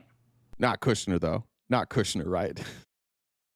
Second, the large sums of money that Biden's son and brother collected during his time in office came from sophisticated people. Like, I don't know, like the Saudi royal family, like the Qataris, like the UAE, like the richest people in Silicon Valley. Yeah. Third, those sophisticated players prepared to pay millions of dollars to members of the Biden family because they believed they'd get certain benefits in return from the U.S. government. Like maybe access to NVIDIA chips, but only after you paid them $2 billion. Like maybe that. Do you remember when they cared about all this stuff? Fourth, whistleblowers with reportedly no partisan motivation have alleged serious interference by the DOJ to stymie and thwart the IRS investigation into Hunter. Remember when we shut down the CFPB? Remember when we halted all investigations into every cryptocurrency? Remember when somebody just said Binance got pardoned? Now's a good time to bring that up. Binance got pardoned. Zhao, this is fucking crazy. How in the world? Trump has pardoned Binance founder Shanpeng Zhao, who had previously pled guilty. He said, I did it. I did the crime to enabling money laundering while heading the cryptocurrency exchange. The partner Zhao, widely known as CZ, came out. Oh, this is CZ. Oh, okay. Came 2 months after the Wall Street Journal reported that Trump's family's own crypto venture, which has generated about $4.5 billion since the 2024 election, has been helped by a partnership with an under-the-radar trading platform quietly administered by Binance. President Trump exercised his constitutional authority by issuing a pardon for Mr. Zhao, who was prosecuted by the Biden administration in their war on cryptocurrency. Yeah. Every one of these criminals, it was the Bidens, it was a war. They just hate crime. Yeah, they hated crime. Their desire to punish the crypto industry, the Biden administration pursued Mr. Zhao despite no allegations of fraud or identifiable victims. What the fuck did he plead guilty to then? Let's see about what his guilty plea was. There was no evidence. It was unfair. He pled guilty. Let's see what it was. Zhao appeared before Judge Brian Shudita in a Seattle courtroom to enter his plea. Zhao and others were charged with violating the Bank Secrecy Act by failing to implement an effective anti-money laundering program and for willfully violating U.S. economic sanctions in a deliberate and calculated effort to profit from the U.S. market without implementing controls required by U.S. law.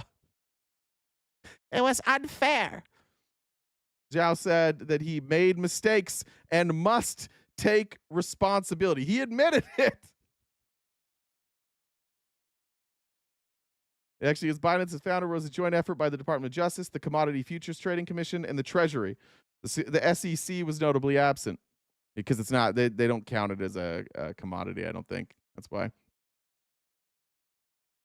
Janet Yellen said in a release Tuesday that the exchange allowed illicit actors to make more than 100,000 transactions that supported activities such as terrorism and illegal narcotics. We're bombing boats. We'll fucking murder some folks. We'll go ahead and anybody who says anything nice about Hamas, you're getting deported and you're on a list. You are the enemy if you support Hamas or illegal narcotics, unless you give Trump some money, in which case, fuck it, get out of jail free. Are we out of our minds, Republicans? It allowed more than 1.5 million virtual currency trades that violated U.S. sanctions. It also allowed transactions associated with terrorist groups like Hamas, Al-Qassam brigades, Palestinian Islamic Jihad, Al-Qaeda, and ISIS. Never filed a single suspicious activity report. Bro, they're funneling money to all the. We bombed Iran for doing this thing. This is what Iran did, and we bombed them. And then Trump pardoned the people who facilitated it. Using new tech, aren't they running a RICO case right now? Because they think that it's all these lefties that are supporting these groups. Isn't that what they're saying? That we have allowed all of like. They just pardoned the guy that did the thing that they're saying they're coming after us for.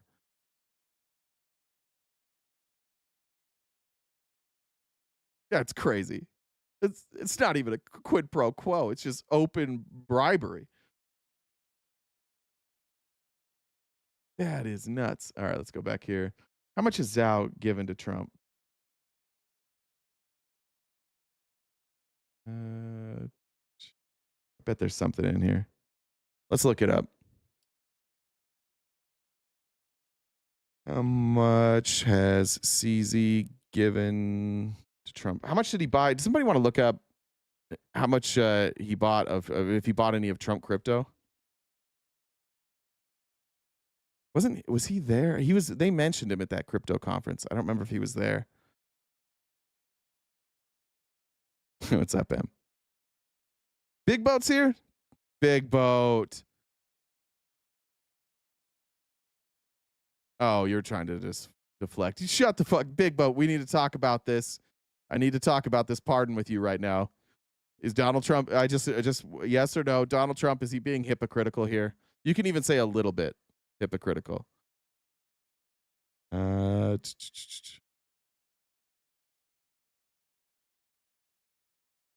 No, I don't see there's any direct donations from CZ according to Perplexity. So, not sure there. That's crazy. Fifth, Hunter's plea deal. A couple of misdemeanors for failing to report $1 million in income and no gun. I'm so glad that was next. I didn't know. I didn't plan that out. $1 million? $1 million? And then Trump pardons the Binance people. Billions of dollars. Charge, no jail time. At the very least, it looks suspicious. Now, here hookers, on the liars, angle, and stinkers. we try to live in the real world. Let's do it, Laura. Every single person in the White House press room knows how all this works. Okay. The only defense that they have is that we can't prove that Biden himself did lobbying or was directing Hunter's business. Right. Well, either one of two things is going on here. Number one, that all of Hunter Biden's clients could have been deceived by Hunter, who bamboozled them into just giving him millions for nothing. Return, they got nothing. Sure. Or, and this is far more likely, that these foreign entities were getting real value for their money. There's a third option there, that he was doing stuff for them. The options aren't they got nothing or they got political help. But again, if you're going to apply this logic, let's apply it. Are you telling me that all these people, the people that gave Jared Kushner $2 billion, they got nothing? All the people that invested in Trump's cryptocurrency got nothing? World Liberty Financial, nothing? They're just getting nothing in return. We know what they got in return. They're getting pardons. They're getting chips. They're getting business deals. They're getting government contracts. We actually know, unlike Laura Ingraham, we can point specifically to things that people got as a benefit after dealing with Trump and giving him some money. She couldn't point to any. And weirdly enough, for Republicans, that's more evidence that it actually was a crime. The fact that they can't prove it leads them to believe it more. The fact that you can prove Trump's means that it's not a crime. But if you can't prove the one, then it's probably a crime. Brains are broken. And a crucial point that I think has gotten lost here, these foreign interests are now encouraged to believe that America is for sale. It doesn't matter if Joe Biden himself sought out the scheme or knowingly took a bribe. Whatever the law says. Oh, no. Guys, we could not have America looking like it's for sale. We just had the president of Indonesia like, hey, dude, can I talk to your son so I can kick him some money so we can get what we want? Every time a world leader comes over here, they talk about, hey, maybe you come do a development in our country, huh? You want to do a development in our country? Every time Trump goes into a trade deal, he negotiates like, hey, I'm going to need you guys to promise like $1 trillion that I get to spend however I want. Just ignore it, though. He managed to get rich off government service. Certainly his family did. The answer isn't here, I think, in response to this, well, let's have another impeachment or let's, have another investigation. Because the only way to fix this is if the voters themselves decide to punish the Democrats and punish them badly. Ooh. So how do we fix this? Got to punish the Republicans and punish them badly. Them bad boys. Tanya said, what do you call a train carrying bubblegum? A choo-choo train. Hop on the dollar train, peeps. Let's clear the gift goal. Thank you. Amy said, when Trump pardons folks, the victims get screwed. That's right, because he also commutes the sentence, and he makes it so they don't have to pay back anything that they were found liable for. Amy said, Biden's taxes show where every penny came from. Where's Trump's taxes? They'll be here in 2 weeks, Amy. Stop asking the fucking question. Wasn't me said for taking on morons as I scream at my phone. Thank you. Ash said, why couldn't the toilet paper cross the street? It got stuck in the crack. Solid. I didn't miss any there. I think so. Jen. Stacy said facts. Thanks, Stacy. Good to see you. All right. Let's go down here. This was a crazy story. Did you guys see this story? The FBI it sucks with Cash because I don't trust him, but this is a really interesting story. Now, I want to preface this by saying I think that the FBI often takes on crimes that I don't think they need to take on. I do think this is one of them, but it's a remarkable story. This was their announcement this morning. We're here in New York to announce a historic arrest across a wide-sweeping criminal enterprise that... If I can get that volume up at all. That is so low. Put this over here. Nothing. Damn, that's as loud as it's going to go. Sorry, guys. Develops both the NBA and La Casa Nostra. The men and women up here standing with me represent... You heard correctly. You said NBA. A small portion of the leadership team that brought profound justice in an era that needed it more than any. I'll just highlight some of the details in the case and the FBI work, and then you'll hear from the others. But as you now know, individuals such as Chauncey Billups, Damon Jones, and Terry Rozier were taken into custody today, former, current NBA players and coaches.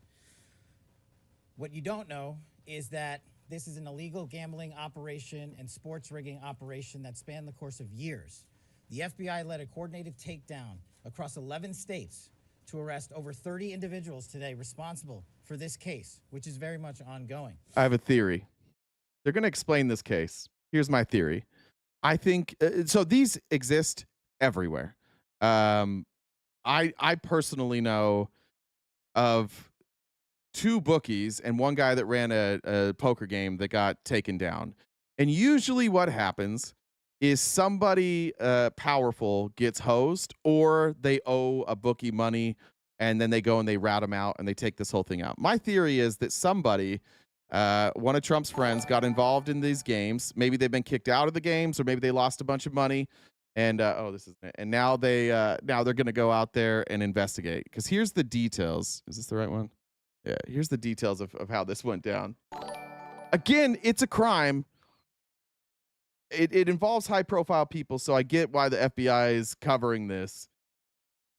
But, like, with all the things that are going on, this seems like a lot of resources to take down a gambling ring that largely isn't going to hurt a lot of people. Maybe this is the Adelsons. Maybe this ring was so big that it was driving people out of poker rooms. Maybe it's the casino owners. Maybe it's the sports books. All these guys in crypto, they also own online casinos. They want to drive as much money they can to these online casinos that are offshore, that are unregulated. So all these people that are lining Trump's pockets, there are a lot of people involved in gambling that they want to crack down on this. So it could be that, or maybe they just came across a hot tip. Now, I would like to turn to the other case, United States versus Aiello, the rigged poker game case. Beginning as early as 2019, the defendants in this case orchestrated a scheme to use wireless cheating technology to run rigged poker games across the United States, including in the Hamptons, Las Vegas, Miami, and Manhattan. The scheme targeted victims known as, quote, fish, who were often lured to participate in these rigged games by the chance to play alongside. This is like Rounders. Remember, if you guys have seen the movie Rounders, remember when they all go to the casino together? And they just, I don't remember if they wind up at the casino or if they go together, and then like 2 businessmen sit down and they all just kind of give each other the look, and then they're in on it together. It doesn't even have to be that sophisticated, like if you're good at poker, but it looks like they had like rigged machine suppliers, I think, are going to be like either like deck shufflers, or they're giving decks of cards where, what's the guy's name? Phil Ivey got in trouble for this. He found a casino somewhere. I don't remember where the casino was, but he found that there were marks on the cards. He knew the manufacturer, and he could tell by looking at the back of the card what the card was, because there were these little marks. And so he got the casino to give him those rules where he could always use those cards, and he took them for like millions of dollars. It could be a lot of different things. Who were known as, quote, face cards. The so-called face cards included the defendant, Chauncey Billups, who at the time of the scheme was a former NBA player and is currently the head coach of the Portland Trail Blazers, and also Damon Jones, a former NBA player and coach. What the victims, the fish, didn't know is that everybody else at the poker game, from the dealer to the players, including the face cards, were in on the scam.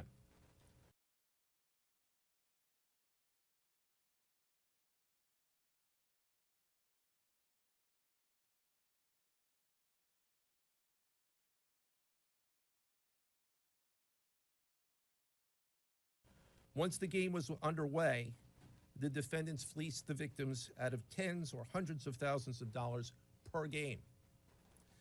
The defendants used a variety of very sophisticated cheating technologies, some of which were provided by other defendants in exchange for a share of the profits from the scheme.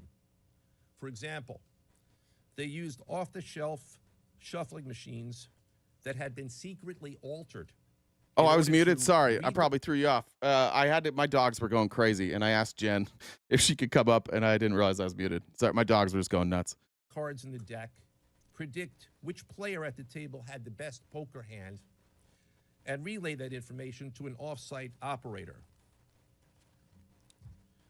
The off-site operator sent the information via cell phone back to a co-conspirator at the table, and that person at the table was known as the quarterback. The quarterback then signaled Should have been point guard for basketball players. secretly the information he had received from others to others at the table, and together they used that information in order to win their games and to cheat the victims. Defendants used other cheating technologies such as poker chip tray analyzers, which is a poker chip tray that secretly reads cards. Cash looks like he's holding in his shit. Using a hidden camera, special contact lenses or eyeglasses that could read pre-marked cards, and an X-ray table that could read cards face down on the Oh, shit. All right. we're getting real conspiracyville today, but I think Stephen A. Smith is right here. This is like twice we've had to show a Stephen A. Smith clip. This is one of those places where he's actually correct.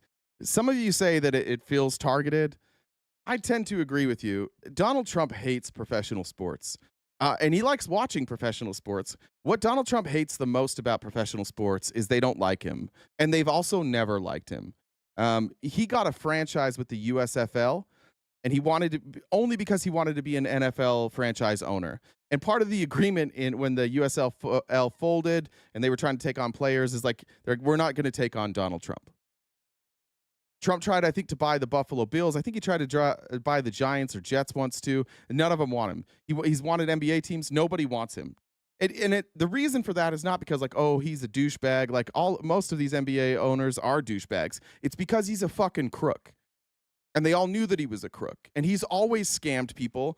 And he's always fucked banks over. And in order for him to get a team, he was going to have to take out a loan. And nobody trusted that he wouldn't default on a loan. So he's had it out for them forever.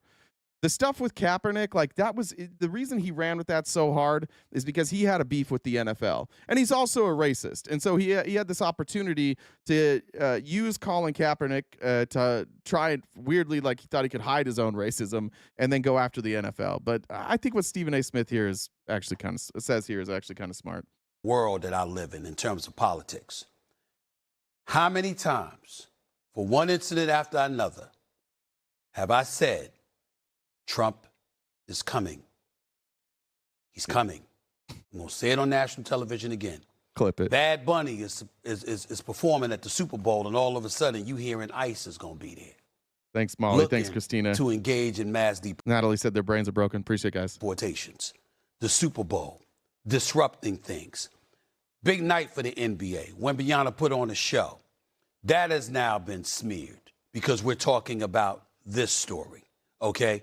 Remember, Trump has a long, long history connected to the world of sports because he had those casinos. Where do you think folks were coming half the time? I'm not talking about individuals. I'm talking about the culture. When people want to go to a casino, when people want to gamble, when people want to party, or whatever the case may be. This was his kind of connection to that.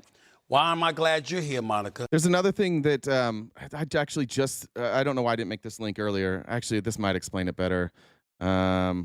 Mark Cuban was just on a podcast.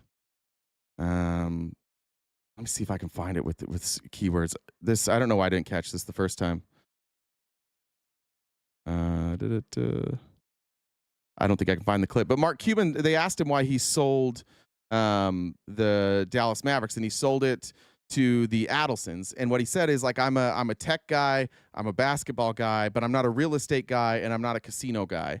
And all of these NBA franchises realize now that they have to build an arena. It's got to be state of the art. And then they have to integrate gambling. Like Phoenix Suns, there's I think it's FanDuel, a sportsbook. All these arenas are putting in sportsbooks now, and they're getting a cut of that. And part of the reason that these franchises are so valuable now is because they can have gambling based, like gambling's legal, and you can do it inside the arena as long as you do it through their preferred sponsor. And so that's why Mark Cuban's actually out of this game. That would make sense that they need to clean up their reputation so that they can get all of these new deals approved. I think the Adelsons are probably either going to try and get a casino in Dallas or move the Dallas Mavericks to Las Vegas. But this is the new direction of the NBA and NFL. Like, they've all embraced gambling. So anything that's not on the up and up, they're going to try and get rid of. Because don't be surprised if the WNBA is next on his list. Mm-hmm. Because when you've got all of these protests that have been going out there and people that have been protesting against him and what have you, this man is coming. He's coming. Drag was for a muted, unmuted light. Yeah, thanks. And I've been saying it for a long time. And to me, this is the latest nugget of evidence that we're talking about right here. That's not to question the legitimacy of the case. We don't know. We're all sitting up here and we're saying that we don't know. But anybody that has been around him, anybody that has talked to him, anybody that has seen his reactions from the sports leagues and the positions that people have taken, they are not surprised at what's going on today. I'm watching a press conference with the director of the FBI. Tell me when we've seen that.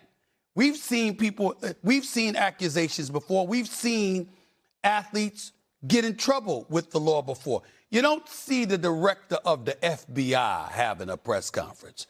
It's not coincidental. It's not an accident. It's a statement. And it's a warning that more is coming. And that's what they're saying here. And everybody better, I'm just telling you, it's as serious as it gets. This ain't the platform for me to give. He's dead on.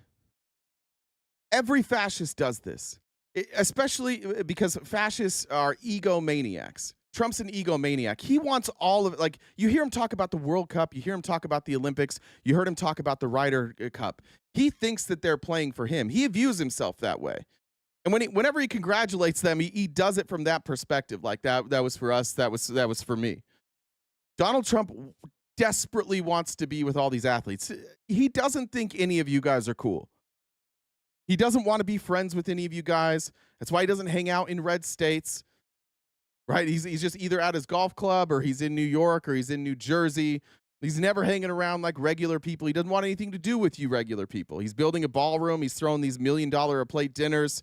Donald Trump is an elitist with his elitist friends. Finally, he's in with like the other elite rich people because he has power. And this is the first time Donald Trump has ever been accepted by society. And he can't get enough of this. I need more. I'm going to go after the athletes. I'm going to go after the musicians. I'm going to go after social media. I'm going to go after late night comedy. I'm going to go after the TV. I desperately need everybody praising me all the time. The one thing we know about Donald Trump in his personal life is that it seems all this motherfucker does is golf and watch TV. Because you ask him anything specific about policy, foreign policy, tax policy, he doesn't know. But you ask him about something that happened on MSNBC this morning that mentioned his name. Oh, he fucking knows. He fucking knows what everybody said about him. And once again, fine, crime, fine, take it down. What are they doing for you? What are they doing for the American people? Get into it the way I'm going to get into it. But I've been saying he's coming. He's coming. Because in his eyes, folks try to throw him in jail. In his eyes, he's innocent. They try to put me behind bars. I'm getting everybody. He's not playing. And so this... I don't think that's what it is. I think he's interested in subservience. He's interested in forcing everything to be friendly to him. That's why we're having a UFC fight at the fucking White House, because they love him. They love him at the UFC. So he's like, yay, all my friends will come and they'll throw this big party for me at my house. In a lot of people's eyes, talk to people in the NBA, talk to people in the NFL, talk to people in the world of sports. They think this is like the tip of the iceberg. These are the kind of words that are coming out of people's mouths. It's not a surprise. It's very disheartening. It's very concerning. We don't know where this is going. Larry, you liar. Trump drinks Diet Coke. You fucking liar. Going to go. But this is just the tip of the iceberg. Everybody's better brace themselves because he's coming. Yeah, I think you're right. That was a real stretch there. I'm starting to think it might be Stephen Miller. Yeah, it's Stephen Miller, just like it was Goebbels. And Hitler, just like Trump, they're the egomaniac that has this desperate need for validation that they never got from their dad or their mom. And so they just live their whole life seeking validation, but they can never get the validation. That's the thing about Donald Trump. It's hard to tell. Like, is he a narcissist or was he just raised by him? He acts the same way. But he just wants to beat everybody into submission. He beat all you guys into submission. He beat your whole fucking party into submission. Oh, thank you, Jen. Sorry, I did the wrong total there. You remember when he was polling at like 1%? All of you guys that say you were like Trump from the beginning when he came down the escalator, it can't be. It can't be all of you. almost none of you were fans of him until he just started going after all the people in your party and mocking them and telling you that they were stupid, that their wife was ugly, that they had small hands. Oh no, that was against him. What are they? Lil Marco, that Ted Cruz's dad killed Kennedy. Remember how he did that to you? He cucked all of you. And that's why you guys get so upset at us. You're like, it's not fair that we have to be cucked to this guy and you guys get to criticize him openly. I don't think you know that. I'm not sure that you understand that about yourselves. I'm speaking from experience of being in a cult when the leader of our cult was not a good person, and all we did was we just couldn't believe that people outside of our cult thought that the leader of our cult wasn't a perfect person. It used to infuriate me, and I always thought, like, if I could just get their ear, if I could just tell them, they would understand. Same thing I'm struggling with now. I probably got my own abandonment issues. That's probably why I do all this shit. But that's, I think, what you guys are upset about. That's what I was upset about when I was in a cult. I was mad that you guys all got to live your lives. I was mad that you got to choose what you drank. I was mad that you guys got to have sex before you were married. I was mad. And then you didn't have to feel guilt about it. It wasn't even necessarily that you could do it, because I could do it, but you didn't have to feel guilt about it. You had the privilege of not knowing the true gospel of Jesus Christ. And because I knew it, I was held to a certain standard and you weren't. And that's how you guys are. Like, it's the gospel of Donald Trump. And you believe it. It's part of you. It's your heart and soul. And you can't convince us, and it makes you real mad. So when we criticize him and you guys get angry, that's what you're feeling. I think it's jealousy that you don't get to criticize this guy, that you don't get to look like not cucks. You just want everybody else to look like cucks.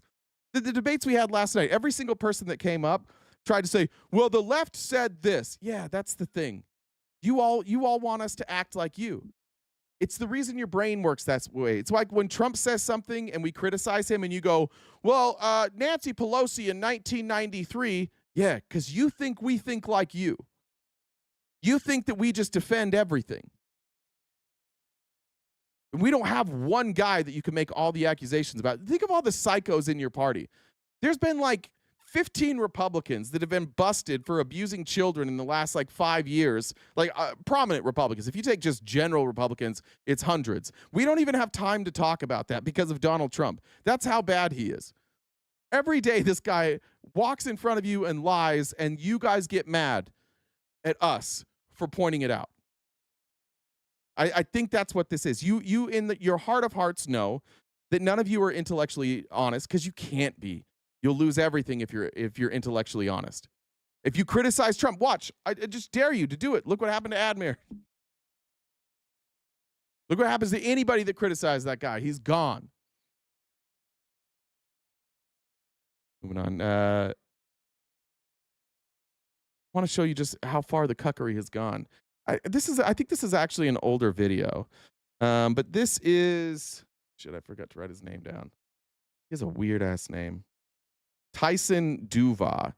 He's one of Trump's judicial nominees. He was found by Susie Wiles. He prosecuted a case in Florida on the opposite side of Susie Wiles, and she was so impressed with his ability to prosecute a case that she referred him. So this isn't one of those cases where this is just a Trump loyalist. This is a Trump loyalist who's actually also really fucking good at his job, and at the same time knows that part of this job is going to require him not being honest. And this is the test. Going before the Senate, going before the House for confirmation hearings, this is the test of how loyal you will be. Are you willing to lie in front of Congress? And every single person who's gone before Congress for this administration that has been approved is willing to lie in front of Congress. Everybody else either withdraws their nomination or they don't get enough votes. That's the downside. You can't apologize for anything you did. You have to stand by it. Here's a different example. They're not attacking his personal character. They're just simply asking a question. And when you hear the question, before I show the answer, Republicans, I want to hear how you would respond to it. Because you're going to be in this position if you are pressured by someone in the White House, including the president, to bring criminal charges that you believe are unsupported by the facts and the law. Would you resign? That's a fair question, right? If you're asked to do something that you know is against the law, will you say no? Would you resign rather than do it? That's a question.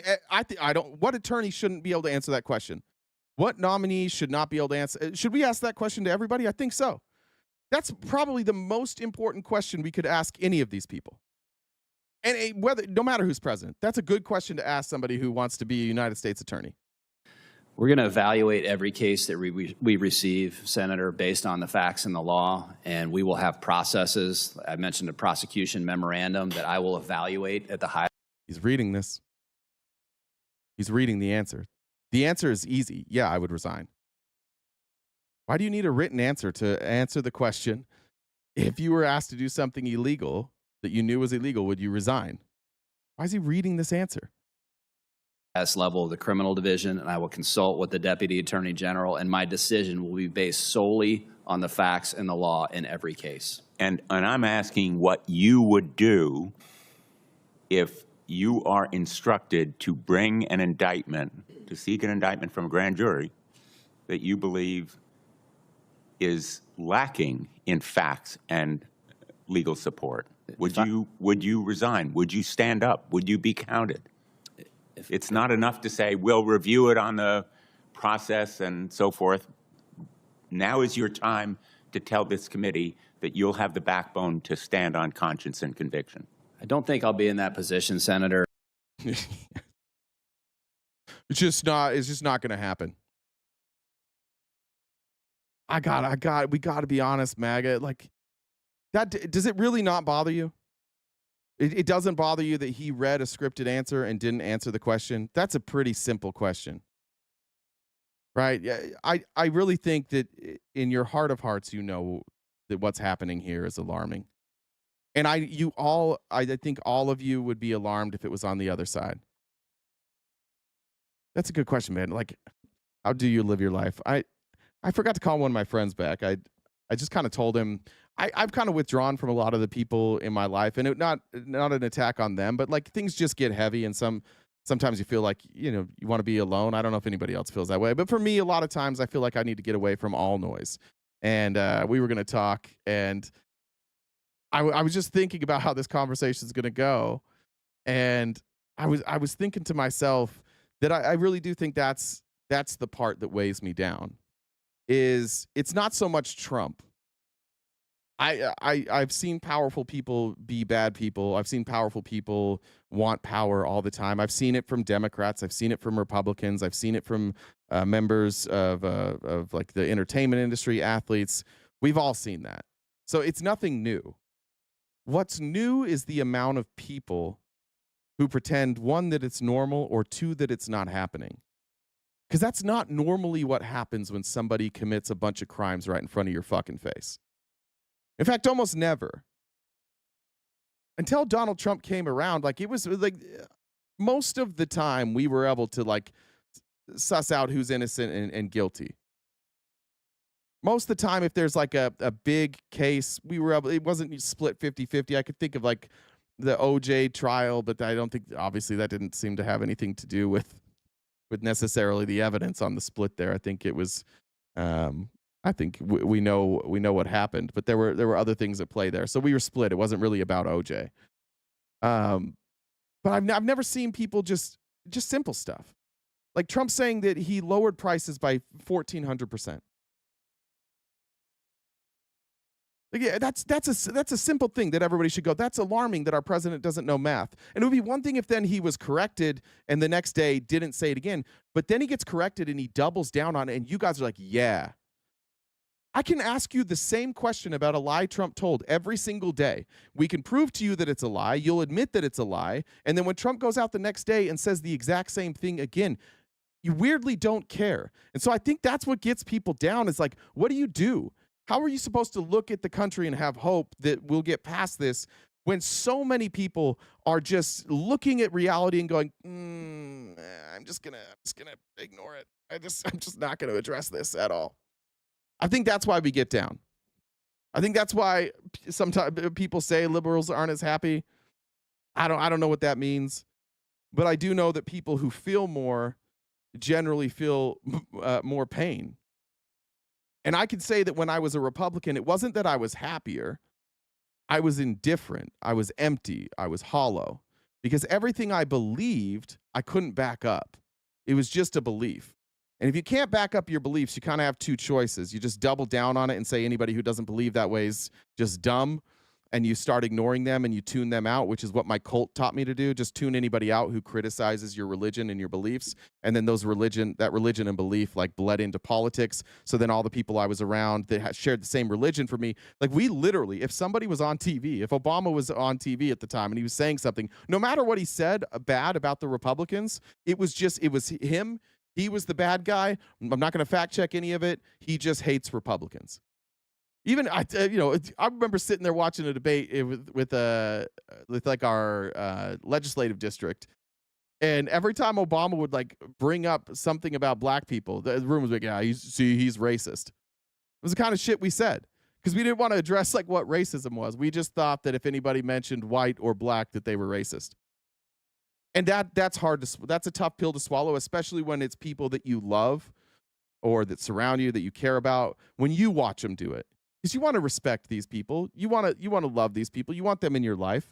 I don't think anybody necessarily wants all their friends to believe exactly what they believe. But how do you communicate? How do you come together? And then how do you trust a person who you know is willing to just look the other way? What if something bad happens to you? And I think that's a weird part for anybody who like is surrounded by red. If you're like me and you're a blue dot, I think you'll resonate with this. But there's that feeling of like being the crazy person when everybody else around you is just ignoring something and it's real and you know it's fucking real. But you know, no matter what you say, the people around you, the more words you say, the more crazy they're going to think you are.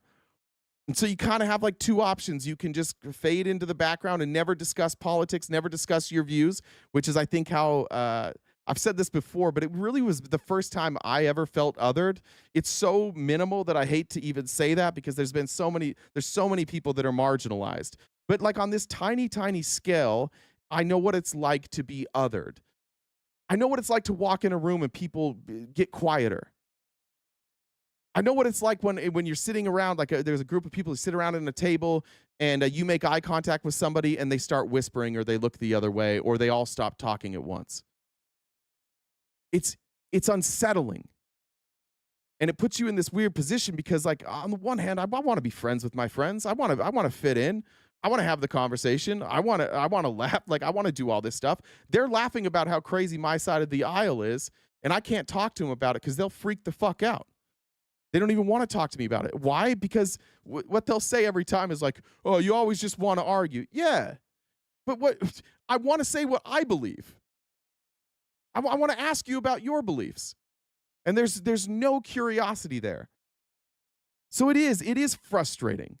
It's frustrating, even those of you that may think I hate you. Larry, you're here. Big Boat, you're here. Like, I honestly, there's not a single Republican that I've ever, there's two Republicans that I've ever debated that I would never sit down and have a discussion with just because I don't think that there's any shot of them being good faith and they've done and said horrific things. But for anybody, I would sit down. My biggest wish every day is that I could come in here and I'll prepare a show every day, but it was just Republican caller after Republican caller after Republican caller, and we could go through claims together and just fact check them. It's a wild world we live in. You can't do that. That show would never fucking work here. It's impossible to make that show work.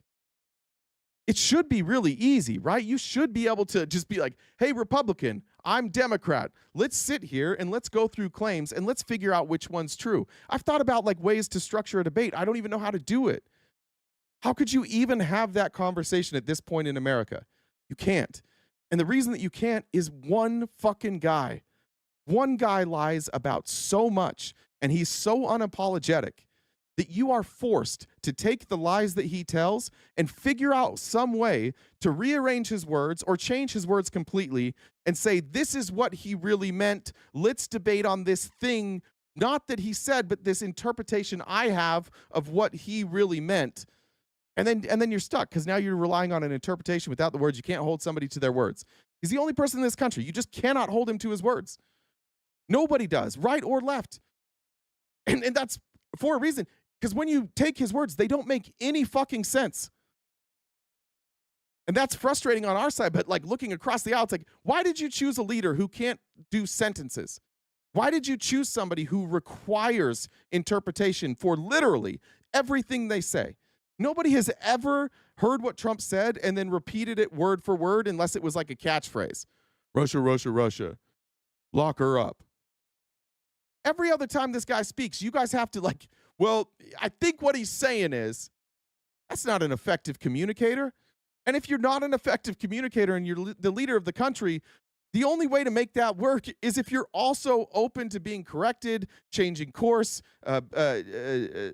correcting the narrative, accepting new facts. The only way you can be that person is if you're also open-minded. But Trump is both remarkably stupid, hard to understand, and the most stubborn person on earth. So you guys are forced every day to like figure out a way to explain what the fuck he just said. I've yet to get anybody to sit down and have a conversation about Donald Trump's finances and how he's collecting billions and billions of dollars. I'm not even doing the Trump thing like where we're saying billions when it's really millions. Billions and billions is probably too low. Billions of dollars. He's made more money in the last 10 months than his entire life combined, and you won't talk about it. But if I ask you about Hunter Biden, you'll spend all day telling me how bad Hunter Biden is. And so this is easily recognizable for those of us who have left a high-demand religion or a cult. This is very recognizable. We've all seen this before. We've all been to the spot where everybody around you believes an alternate reality, and you're the only one. And that's why I get why one of our mods, I won't say, like one of our mods is moving out of the country. I don't blame him. If I could move out of the country, I would too. Like, what are you supposed to do with this? It doesn't seem like any solution we have works. And your solution seems to be just telling all of us, get on board and do whatever Trump says like we're doing. Because it's not like we can negotiate with you. It's not like we can find common ground with you because you won't allow it. The common ground has to be Donald Trump is allowed to do whatever the fuck he wants. And the damage that this guy has done to all of us and to you will be felt forever, because it's not like when Trump goes, everybody's just going to have a deep breath and figure it out. You guys are going to be lost without a rudder. You're going to find out really quickly that you had a very streamlined like approach when it came to rhetoric. And that's because you all revolve around what Donald Trump says and what Donald Trump wants. And when he's gone, we're going to have to decide, like, am I a J.D. Vance guy? Am I a Ron DeSantis guy? You're definitely not a Nikki Haley. Am I going to go with Tucker Carlson? Am I going to go with Steve Bannon? Are we going far right with Stephen Miller? Which direction are we going in here? And that's going to get really split, and then it's going to get really confusing. And I think that's when a lot of you are going to find out that everybody that you've just been going along with and believing things, they were all lying, not only to you, but to themselves as well. That I don't know how we fix. Because the hatred for our side, the hatred for anybody who doesn't like Donald Trump, it's gone on for 10 years now. And that's hard to undo. That type of conditioning, that type of hatred, it is hard to reverse that. And it's not like people are going to stop criticizing him, and that seems to be what the demand is. Stop talking bad about him and we can all get along. I don't think that works very well. All right, let me read some comments here. Lisa said, I told a friend of mine that we should at least be able to agree on human rights. And they said they believe we're going to get hurt no matter what, and they hate talking politics with me. Yeah, that's the shield. We should be able to agree on human rights. What goes through their head right then is, fuck Palestine, fuck immigrants, fuck boats being blown up. And so then it's just a justification. Well, look, bad things happen. We can't focus on that all the time. We got to focus on what we can control. I don't want to talk about this anymore. That's exactly what we're talking about. Like they just don't want to address it. They're not going to engage. It sucks, Lisa. Lee said, even though I'm mad that you blamed boomers for this crap. Hey, it's the boomers. I appreciate the boomers that fought against it, but you did lose. So you get all the credit in the world for fighting as hard as you can. And the people who didn't fight against it, they take the blame, but it was the boomer generation. But I love you. We need a unmuted light. Jen, thank you very much for the donation. I don't have any there. I think I got these. There we go. All right, what time is it? 12:46. We'll probably go like let's say another hour. I'm going to show you. I want to go over this interview with Hakeem Jeffries, but first I want to show this interview. I think Hakeem Jeffries is doing an okay job with these interviews lately. He's amped up the energy, but I wish Democrats could just get somebody better to work on the messaging. Here's an example. Guys, the Democrats are acting like terrorists, holding the American people hostage right now in order to get what you want. You want to just quickly respond to that? Well, that type of language is reckless, it's irresponsible, and it's going to get someone killed. What do these folks not understand as it relates to the language that they continue to use? We should be able to battle it out in the contest of ideas, as opposed to trying to use these extreme terms that have been unleashed on the American people from the very beginning of this presidency, and matter of fact, for a long period of time by the current president and those sycophants who continue to do nothing more than rubber stamp his extreme agenda and hurt the American people. These are folks in the House, in terms of the Republicans, they've been on vacation for the last 4 weeks. They have actually canceled votes 4 consecutive weeks in a row. And as Democrats, we've been here. Leader Schumer, Senate Democrats, House Democrats making clear, we are ready, we are willing, we are able to sit down with anyone, anytime, any place in order to reopen the government, enact a spending agreement that actually improves the quality of life of the American people, that lowers costs for the American people because this country is too expensive, and also does the things necessary to ensure that tens of millions of Americans are not going to experience dramatically increased health care premiums that for many may increase by $1,000 or $2,000 per year. That is unsustainable. And the average income for folks, or in fact, more than 90% of the people who receive Affordable Care Act tax credits make around $63,000 per year. We're fighting for working class Americans, for everyday Americans, and for middle class Americans, while Republicans continue to do the bidding of their billionaire donors. I think the only thing is here, like I like politically, it's important to place blame where blame can be placed. I keep saying this, but I think it's a losing message to try and just blame Republicans. That's not the point. What you need to do is you need to help Americans understand what the fight is about. Because government shutdown, most people just check out. They need to, like, I wish Jeffries would do a better job with this. Like, stop the partisan shit for this. Just explain what the shutdown is about. Just say, hey, look, there was a bill that went through. The big, beautiful bill went through. We opposed it. We didn't like that bill. And part of the thing, there was a lot that we didn't like in that bill, but the main thing we didn't like in that bill was these cuts to Medicaid and to ACA subsidies. But we didn't have the votes, and so we lost on these votes. And then we had an opportunity on a continuing resolution, and we saw with the Epstein files being hidden, and we realized that we had some leverage, and we saw an impending crisis. We saw something on the horizon. That horizon is that next year people's insurance premiums are going to skyrocket, and they're going to be pissed as hell about that. And so we saw that, and we saw that 70% of Americans want us to fix this problem. And we thought if we brought that to the Republicans, this would be like something we could negotiate on. We could talk about a solution for this. And the Republicans said no. The Republicans have already decided because it's their bill. They're the ones that want to end these subsidies. And so that's what we're trying to negotiate with Republicans. We would like Republicans to talk to us about this. It seems to us that the Republicans are telling us, no, we're not going to negotiate on this. Yes, the prices are going to increase. We're not going to do anything about that. And they claim that maybe they'll negotiate it when they get back. But why would they negotiate against their own bill from earlier this year? And if they're willing to negotiate against their own bill, why are they not negotiating against it now? Why does it require us opening the government back up?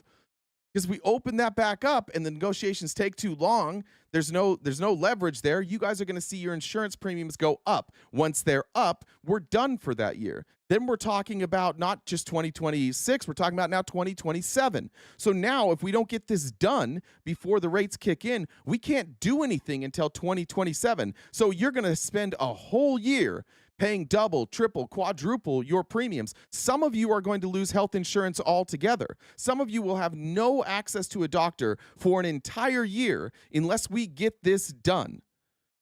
I just wish, like, they could get out of this, like this political speak. This is just one of those times that you don't need to be political. Sometimes it's good to be savvy that way. This is a home fucking run for Democrats. And that's why I'm not a registered Democrat and why I'm critical of them, because it's right there in front of you. You're playing fucking T-ball and you're waiting for the perfect pitch. It's not coming. It's just sitting right there. Just hit it. Hit it. But this guy, now's not the time to be like these Republican fascists that are tied to their overlords. Yeah, it's true. Yeah, it's true. But when you have a chance to speak to the American people like this, just lay it out plainly like that. I wish to God they would fucking do that. I do want to show you though the whole interview that he did here with Chris Hayes, because I think there's a lot here that obviously Jeffries is working on. But God, 8 minutes. He has 8 minutes on NBC to sell this to the American people, and maybe if enough of us pressure him, they'll fix their messaging. The man leading those negotiations for his party. Congressman, first let me just start at a sort of fact level so I understand what the things are. Are there any active negotiations happening between anyone in the two parties in either house? Johnny, that was mean. How dare you say I'd make a good politician? It hurts my feelings. Of Congress or with the White House about some kind of negotiated deal that would reopen the government? Unfortunately, Chris, there are no active. Stick, how did you know that me and Rick Epstein were friends? That we were lovers? How did you know that? I swear to God. I swear. Your dad told me he deleted the video. He showed it to you, didn't he, Stick? Oh, slick Rick Epstein. He was a good guy. Negotiations, and that's because Republicans have basically made the decision to shut the government down, to keep it closed, because they'd rather do that than actually provide affordable health care to the American people. Now, during this 22-day... That's just wrong, Jeffries. It's just wrong. It's not because they would rather do that. It's because they don't have a plan. It's because they already made a promise that this money that is going to, that's being cut, it's already been promised to the billionaires. And if they reverse this, then they're going to lose revenue and it's going to explode the deficit even more. It's just lose the political shit. Just be honest with the American people.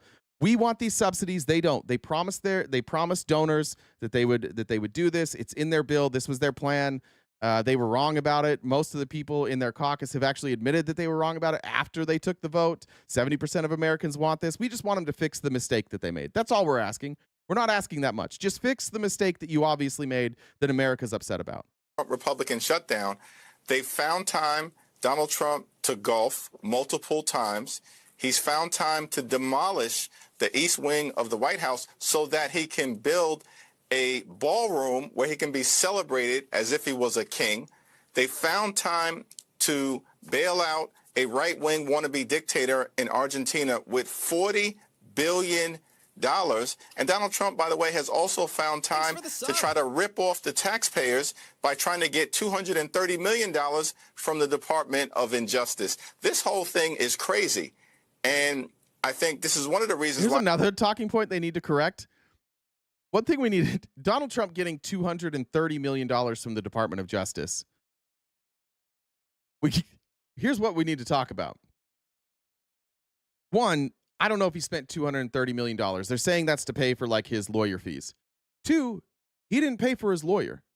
You guys did. Trump took donations to pay all of these expenses. He's out $0 on all these expenses. So let's just say that the government winds up giving that money to Trump, and however you use it, maybe use it for the ballroom, maybe it's for charity, maybe he pockets it, who knows. That's money that MAGA paid for him that he didn't pay. Then he sued, got the money back. Instead of giving it back to the people who paid his bills, he's going to give it to whoever he wants. So MAGA is going to pay for it twice because through taxes, right? It's going to cost the government money. So MAGA gives them the money, and then they have to, the government has to pay, so then they get taxed. So they're just going to get double hit with that. This fucking guy, he's suing the government for money that he didn't pay. And now you guys are like, yeah, fuck you, government. And it's you. That's your money. This whole thing is just your money.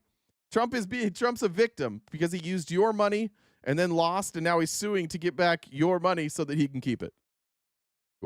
The American people clearly realize that Democrats, House and Senate Democrats, are fighting to make their life better, fighting to lower the high cost of living, and fighting to decisively address the Republican health care crisis, and Republicans don't give a damn about them. You mentioned the ballroom, and I want to come back to that in a second. But to stay on the health care, I presume you saw that letter from some frontline Republicans.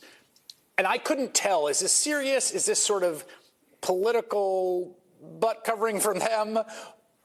Or if there were a way out of the shutdown, it would be something like that, right? Like some agreement that the first business we take up is extending the subsidies when we come back. Am I misreading that?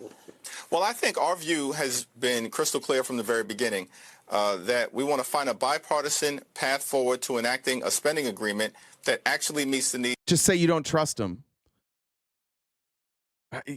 He's just so scripted. Hear the question and respond appropriately. We don't trust him. This was their bill. They already did this. They already cut this funding. We caught them once. They had to put in $50 billion to like put a Band-Aid over it. We already know they don't want this. They already told the American people, we don't give a fuck what you say. We're going to do this anyways. Just say that. Say, why would we trust the people? The first time the American people asked for this, they said no. They could do it tomorrow. They could end the government shutdown tomorrow by restoring these subsidies. Why would we trust them that if they open up the government? Because why would the Democrats want to keep the government closed? Just ask yourself that. Democrats don't want it closed. They want these subsidies done, and then they immediately want the government opened because then they get to do the Epstein stuff. The only party with anything to gain from the government staying closed a long time are not as a party, no, but like Donald Trump. He's the only one that benefits from this. He gets all this extra power. He gets to cut all these programs that he wants to. But again, none of these programs that he's cutting help you in any way, shape, or form. It's just going after Democrats, so it just feeds your vindictive side. But the Democrats, their best case scenario is they negotiate this, it gets fixed, and then they get to go on to Epstein. It's like back to back. There's no reason for Republicans to be keeping this closed other than what they're telling you, which is they don't want to provide these subsidies anymore, and they don't want to reverse the cuts to Medicaid. So that's the truth. Just do that. Just keep telling the American people, keep reminding them, 70% of you want this, and it's only 70% because 30% probably don't understand it. But this is a no-brainer. And somehow Jeffries, I just think like he's been in Washington too long. He's so buttoned up and he's so careful and calculated and scripted that there's just like all these freebies that he could hit home runs with, and he watches them go by for a called strike. Of the American people improves their quality of life, as opposed to what we've seen from Republicans, particularly as it relates to their one big ugly bill, where they pass legislation to hurt everyday Americans in order to reward their billionaire donors. We want to find a bipartisan path forward, but at the same time have made clear we have to decisively address the Republican health care crisis because it is serious. And tens of millions of Americans, many of whom are now receiving notices that their premiums copay. I don't even think you said Nancy's got his ball. I don't even think it's that. I think this is legitimately incompetence. There's not other Democrats who would want him to do this instead of say what I'm saying. I just think this is incompetence. I think it's the disconnect between Washington and the American people. Because my way is actually what he wants. Like, what I'm saying is definitely what he wants to do. So he would say it that way if he wasn't just so wrapped up in Washington speak. I think that this is just further proof that they live in a totally different world than we do. And they speak, it's almost their own language, the way that it's coded. If you're in negotiations, sure, talk like this, but you're on national television. Talk to people like they're humans. I don't know that he knows how. I think he may have forgotten how to speak to human beings. Pays and deductibles are going to skyrocket. In some cases, you will have everyday Americans. These are working class Americans. More than 90% of the people who receive Affordable Care Act tax credits make about $63,000 a year or less. These are people who may experience premiums that increase by Let's go, grifters. Thanks. Good reminder, as a fellow grifter, we are crowdfunded here. Anything you can do to help us knock out that gift goal would be greatly appreciated. Thank you, Alyssa and Tim and Mary, for saying let's go, grifters. $1,000 or $2,000 per month. This is unsustainable. And it's going to happen to people all across the country, particularly in places like West Virginia, Wyoming, Alaska, Tennessee, and Mississippi. Why do I think he hasn't endorsed Mamdani? That one would make more sense that the party has, that some powerful people have him by the balls. I think that's AIPAC. I think that's an easy one. The 5 states impacted the most. So this is not a partisan fight for us. This is a real fight to make sure that health care can remain affordable for people who will need to be able to see a doctor if they get sick and will be unable to do so if Republicans continue to insist that the Affordable Care Act tax credits expire. One more follow-up on the Affordable Care Act. The message was, let's go gifters, not grifters. My bad. Little dyslexia popped in. That's the Tylenol from yesterday. That's my bad. Does Tylenol do dyslexia too? What do you say to people who say, look... I guess that's not even dyslexia. That letter's not even in there. That's just, okay, that might just be dumb, actually. It's not even dyslexia. That's just inability to read. The subsidies at issue were first passed during COVID as an emergency measure. They have been extended now. It's 2025. Is there some fundamental failure of the Affordable Care Act or the entire system if, absent this kind of Band-Aid, you're going to see these sort of price spikes? Well, listen, we believe that our healthcare system is broken and it's in need of comprehensive reform. Republicans, of course, have aggravated that situation in the... All right, I'm going to end it there because I want to show you some other reactions here too. First, this is Caitlin Collins pushing Mike Johnson, and here's where the truth comes out. I think, okay, got the right one now. God, I thought I had the wrong one. I think the Republicans have gotten together, they got their messaging together, and I think this is a massive miscalculation. I think what they've decided to say is they've decided to own it. I think they've decided to own that this is political. And I think that they're banking on that Republicans will support them politically. And so rather than the explanation that they've been giving for the last week of, oh, we actually, they're trying to pay for health care for illegal immigrants, they'll still say that, but now they're adding the other part. They're telling the truth, like, we need leverage. Yeah, we for some, I don't know what they need leverage for. I haven't figured out what they need leverage for. They have all the votes that they need. They passed their tax policy. They can open the government by restoring these subsidies. So I think they're just being honest now. They're like, look, we can't open the government. We can't cave on this. We can't give in to the subsidies because we don't want to give the subsidies. Demanded to spend. We're not going to do that. They know we're not going to do that. And she said in her own words today, quote, we know that families will suffer, but this is only one of the leverage times that we have. She said that in her own words, and it was pretty shocking today to hear them. Boom, say it. Democrats, fucking say it. This is what's been so goddamn annoying. Have Democrats been using this as leverage the whole time? Yeah, so just say it. People understand that. People understand negotiations. We're not dumb. In every negotiation, you have leverage. What's the Democrats' leverage? Own this, Democrats. Just say it. This is our leverage. Here's their leverage. Our leverage is that you need us to open the government, and what we want is for you to restore subsidies for people's health care so they can afford it.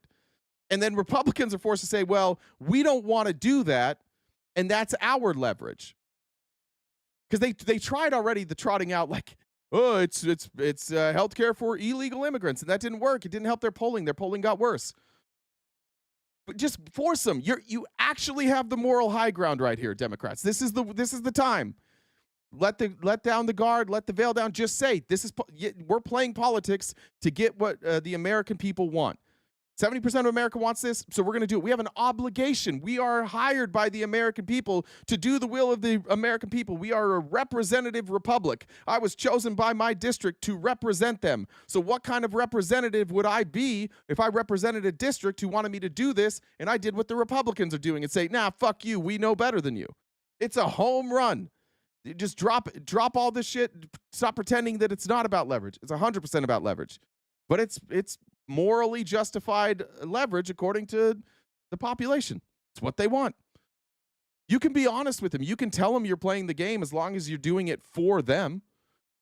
Republicans aren't doing this for Republicans, not for their voters. They're doing it for their donors. And if you're honest, it forces them to be honest, which they're starting to do. That's why Mike Johnson is using the word leverage right now. Because Mike Johnson knows that his arguments haven't worked. So now they have to start slowly admitting that this is about leverage, that it is politics. Say that. They usually don't say the quiet parts out loud. You're saying Democrats are making that argument, talking about what Catherine Clark said today. I do want you to listen. We've heard an argument similar to that one before. I like when Caitlyn can't keep a smile or keep the smile in when she ends this. You know that she's about to get him. An argument similar to that one before. Her eyes light up a little bit. I love Caitlyn Collins so much. Maybe I just have a crush. I don't know. Maybe I'm seeing things. Why shouldn't we be trying to force this government shutdown fight to get something out of it that's good for the American people? How else are you going to get moderates to vote for spending cuts if they're not up against the fact that they need to pass these things to get out of a shutdown themselves? A lot of good can come down from shutdowns. That was the president just the other day, but Russ Vought and J.D. Vance before. I mean, some people might look at that and say, well, how is... No, I never had a crush on Nancy Mace. That's not true. She was the wrong kind of trashy for me. It was, I think it was Boebert. That was when it wasn't so much a crush. I felt like I could fix her. Maybe it was. Is what Democrats are doing now different than what Republicans have argued before? It's very different. Those were different times and different circumstances. Let me explain why. This is the first time in history that any party has... It was different. Let me tell you why. All right. ...chosen to close the government down on a clean CR. In previous shutdown battles, you had... This doesn't matter. This is the strategy now. This is what Mike Johnson keeps doing. Why don't you do it? Well, because this has never happened before. So? Who cares? Why does it matter that this is the first time with the clean CR? This is just him handing talking points to the Republicans, but think about it. Does it make any fucking sense? Is it against the law? Because it's a clean CR, is that against the law? No. You don't want subsidies. You want to privatize everything. You want your friends to get tax cuts. It doesn't fucking matter if it's a clean CR or not. Now, I don't even know. I think you could make an argument it's not a clean CR. Who cares, though? That's not a real argument.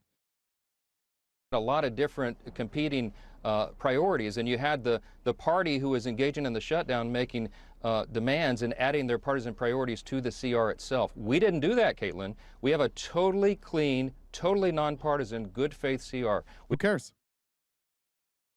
Who cares? The American people want the fucking subsidies. Well, the American people can't have subsidies because we have a clean CR. Go ask just Americans on the street. The ones when they get their bill. Did your bill go up? It went up about 4 times. Well, would it make you feel better if I told you that the reason they didn't negotiate this is because it was a clean CR? And they would say, what the fuck is a clean CR? And you would say, it just means that they didn't add any new spending. And they would say, I don't give a fuck about that. I want my price to go back to normal. Nobody gives a fuck about a clean CR. It means absolutely nothing. It's just a thing that happens to exist, and he's pretending it's a good argument because Mike Johnson is falling apart. I think his hair got more gray since yesterday.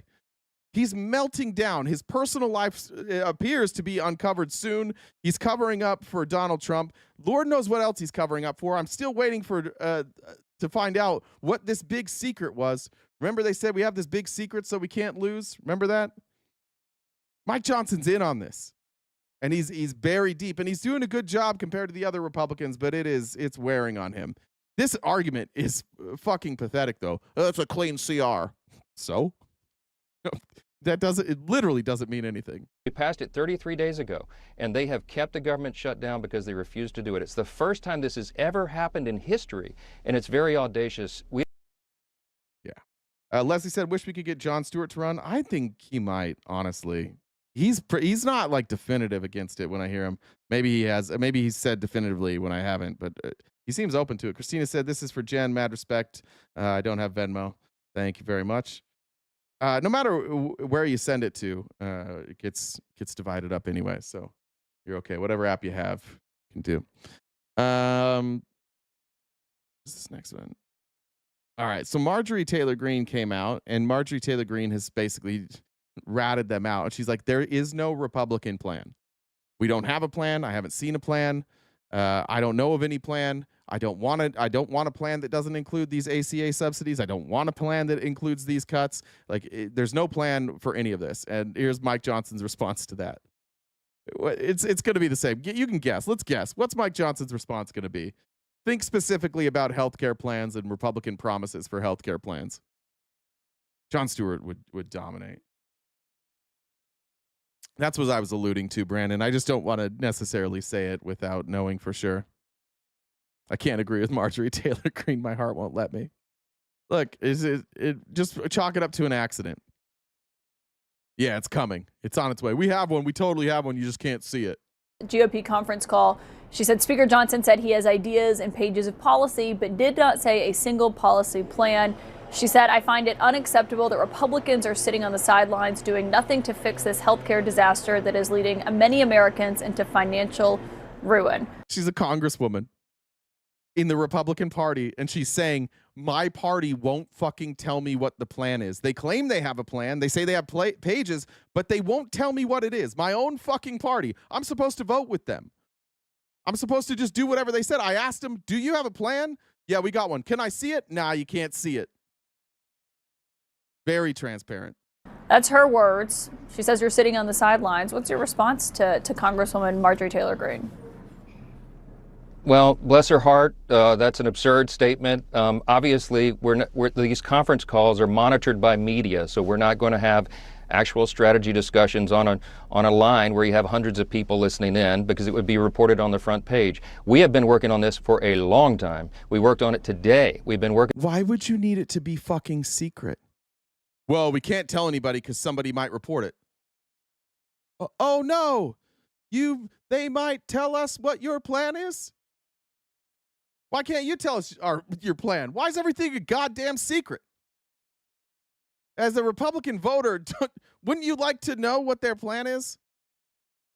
Why are you comfortable with them saying, like, we'll tell you later, dude? Shut the fuck up. Stop asking questions. I can't tell you because then people will know. That's the argument. We can't say it on the call because then somebody might report it. Yeah, then you guys might not look so fucking stupid. It wouldn't look like you didn't have a plan and you were pretending you did. It would look like you actually had one. It seems like that'd be a win for you.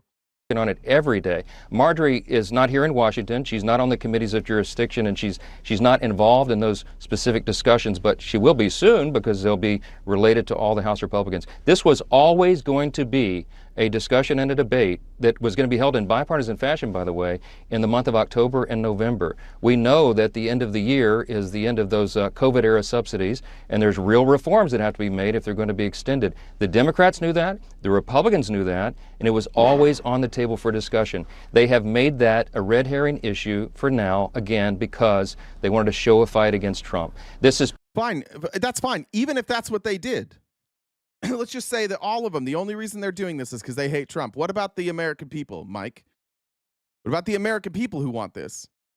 They don't get what they want because Democrats don't like Trump? That's a good pouty lip right there. I don't like it. They don't like Trump, and so that's why they're doing this thing. So we're not going to give it because they're mean to Trump. Purely about Chuck Schumer and Hakeem Jeffries in New York trying to avoid a challenge from a Marxist candidate in their next re-election. It treats everything as if it's Grindr. Not everything is a secret, Mikey. That's solid, Claudia. What do you call a cop in bed? Undercover? Solid. Election cycles, 100%. That's why they're doing a 180-degree turn and doing exactly the opposite of what they did as recently as March of this year. Speaker, she's saying that the Republicans aren't doing anything. Yeah, some of them are COVID subsidies. Just so you know, during COVID, we extended the subsidies and we made it available for people with a higher income. So I think we set the threshold at like 4 times the poverty level. But just so we know, like it's $120,000. Like $125,000. There are cities in this country where if you make $125, you are living paycheck to paycheck, and you might just be barely getting by. So a lot of people in rural areas see they see the poverty level and they say, why are people making $125 getting a subsidy? Because they couldn't afford insurance, because insurance is $25,000 a year, and they're barely making it as it is. Like they can't afford an extra $25,000. So even though they make more, they might be living in the same way, at least paycheck to paycheck, as somebody in a more rural area making $60,000. It's when I heard 4 times the poverty level, that was alarming, and then I looked it up and I was like, actually, that makes sense. So, and a lot of these people, it's not even a full subsidy, right? It's just a partial subsidy. So a lot of these people are paying, if it's out of pocket, they might be paying $16,000 a year, and now it's going to go to $24,000 a year. That's a massive increase for them. From $16,000 to $24,000, that's a big increase. To address the health care issue here that Democrats are arguing about, are you saying that there is a Republican plan and you're just not talking about it?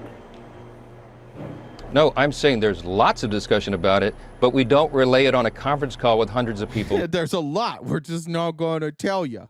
We're not telling you guys. Thanks, Raina. MGT's actually agreeing with us. Yeah. Listening in.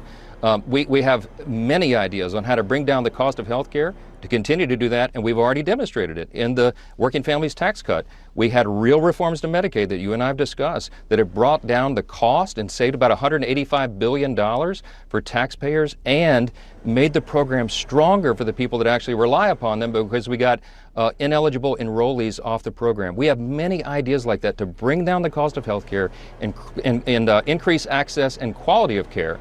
And all that will be rolled out in the days ahead. Yeah. What could they possibly do? They've told us what their plan is. Their plan is to cut funding for Medicaid.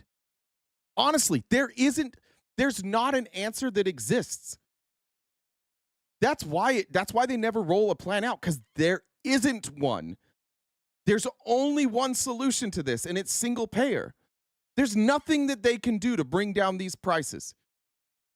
Subsidies, that's it. You can't force these companies to charge less. Not with your voting base, you can't. Not with your donors, you can't. They're not saying that they're going to go and force people to pay less. They keep saying they're going to increase competition. It's this magic wand that Republicans think works, because they all think that that's free market capitalism. Competition's great, but I could go play one-on-one basketball against LeBron James all day, every day. That competition isn't going to make my life better.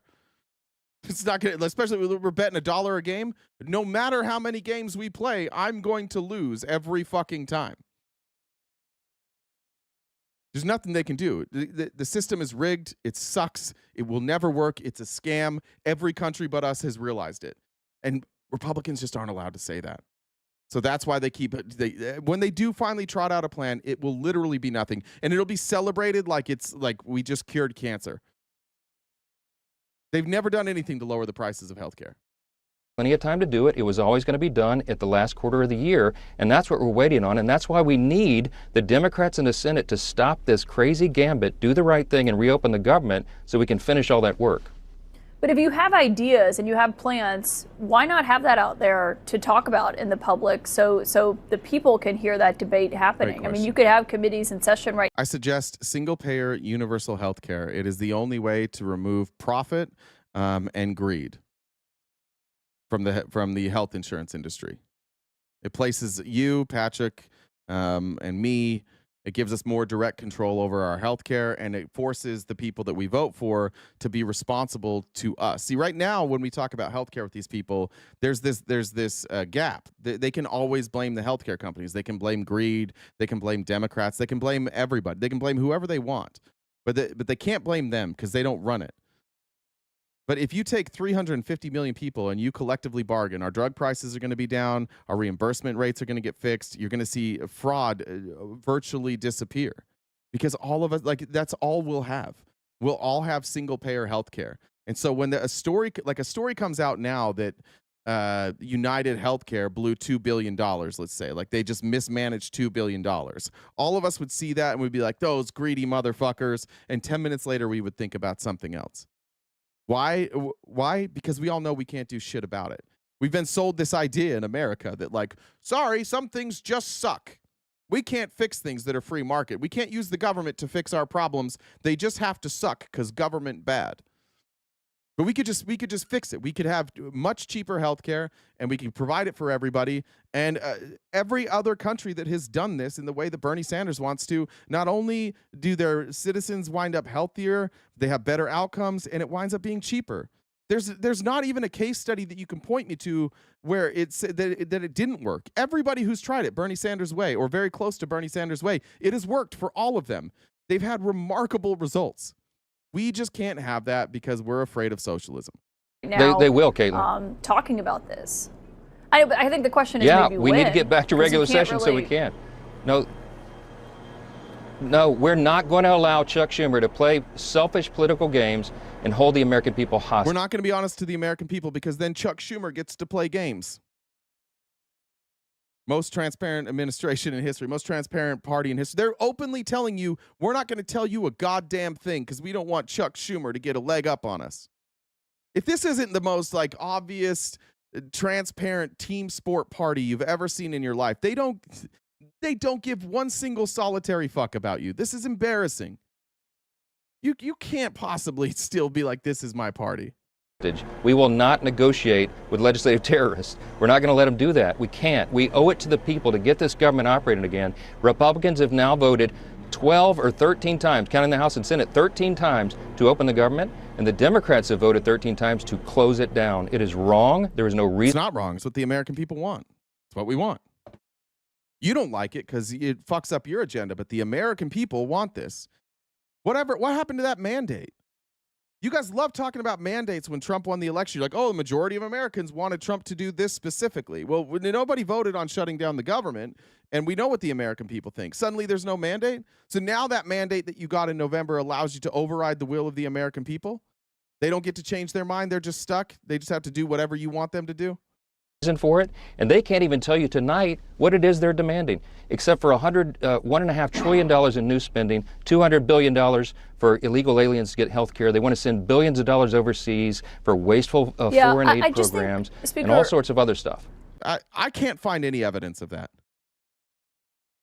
Has anybody seen evidence that we want to send like wasteful spending for aid and that's part of the Democrats'?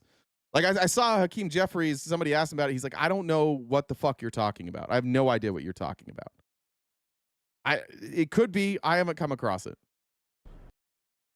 Do you guys know what they're talking about? We can perplexity this. Let's see.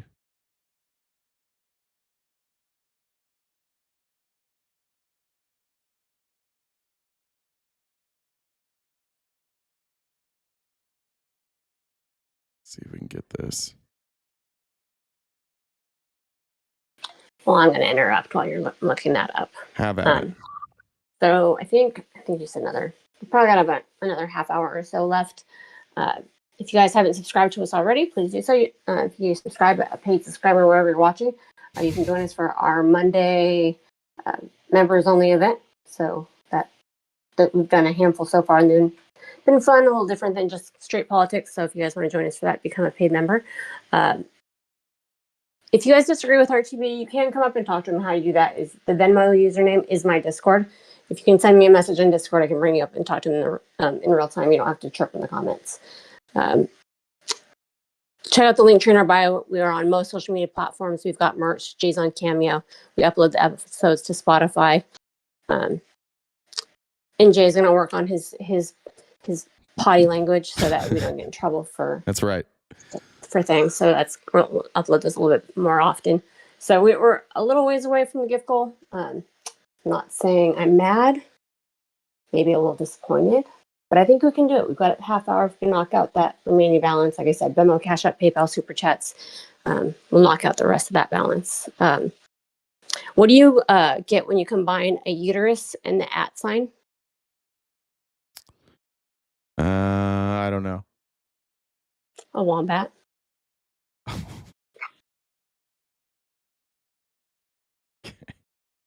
Well, I tell your ex-boyfriend he's a bitch through Cameo. Absolutely, I'll call anybody a bitch through Cameo.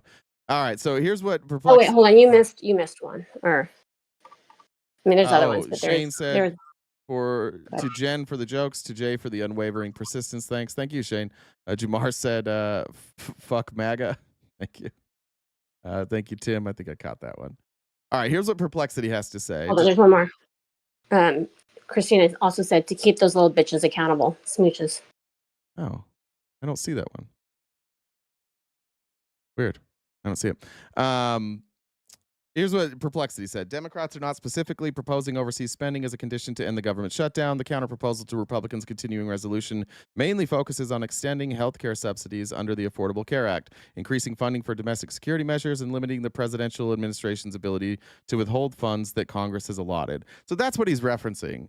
They don't think that the president should be able to unilaterally just like stop funding that Congress has appropriated. So some of that's going to be overseas spending. So yeah, they're just saying like the executive overreach they're also against. And I guess that Mike Johnson has spun that into, like Republicans always do, they just want to spend money overseas, or they just want checks and balances. All right, I think there was one more here.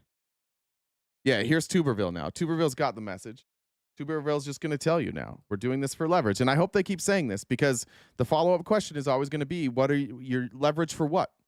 What are you guys trying to get for the American people? Democrats want to pay all the federal workers, all the furloughed workers. Should all of them be paid right now? Because they're out of work too, and they can't get paid. Well, it's called a shutdown. I mean, you start paying everybody, that no pressure on anybody from either side. Takes the pressure off anybody wanting to do a deal. And we're not going to pay anybody right now because it takes the pressure off. You guys could all vote to pay these people still while you figure out your little tiff, but you don't give a fuck, do you?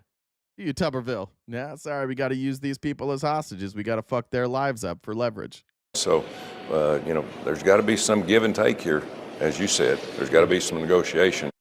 So what do you think the Republicans are going to give? They're literally saying we're not going to give. We're not going to budge an inch on any of this. That's what they say every day. They just demand the Democrats budge.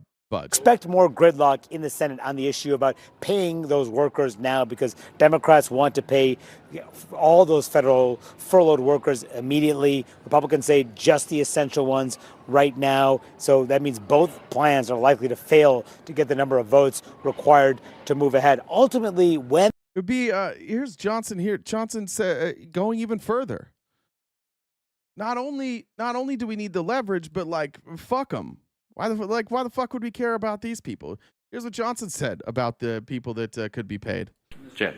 If it's so important to pay the aircraft, you said you want to see what happens in the Senate. Why wouldn't you commit right now and say we're going to have the House back in session and we're going to vote?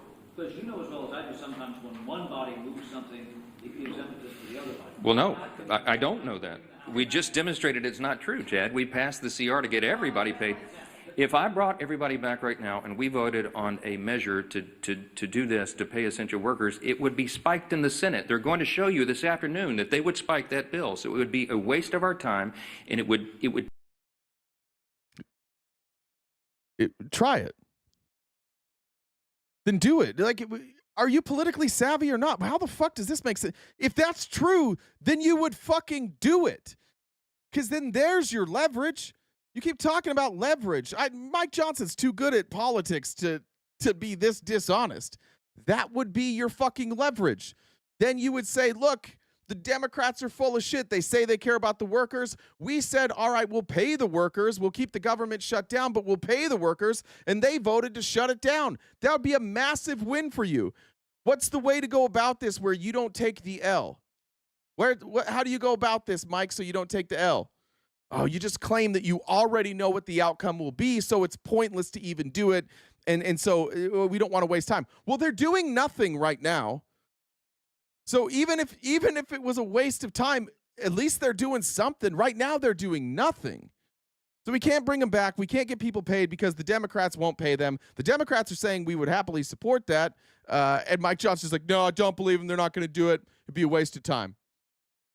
Somebody who asked this, FOD said, do you think the shutdown is planned to last, show that Congress is incapable, and justify the unitary executive taking over per Project 2025? Yes.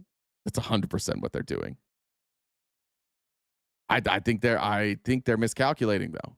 They chose the wrong thing. I think they were always planning on a government shutdown. I don't know that they thought it was going to be about ACA subsidies. I don't know that they knew that the price increase was going to happen like this. I think they thought like if we do this and the prices go up like $20 or $30, people are going to be upset, but it's not going to kill us.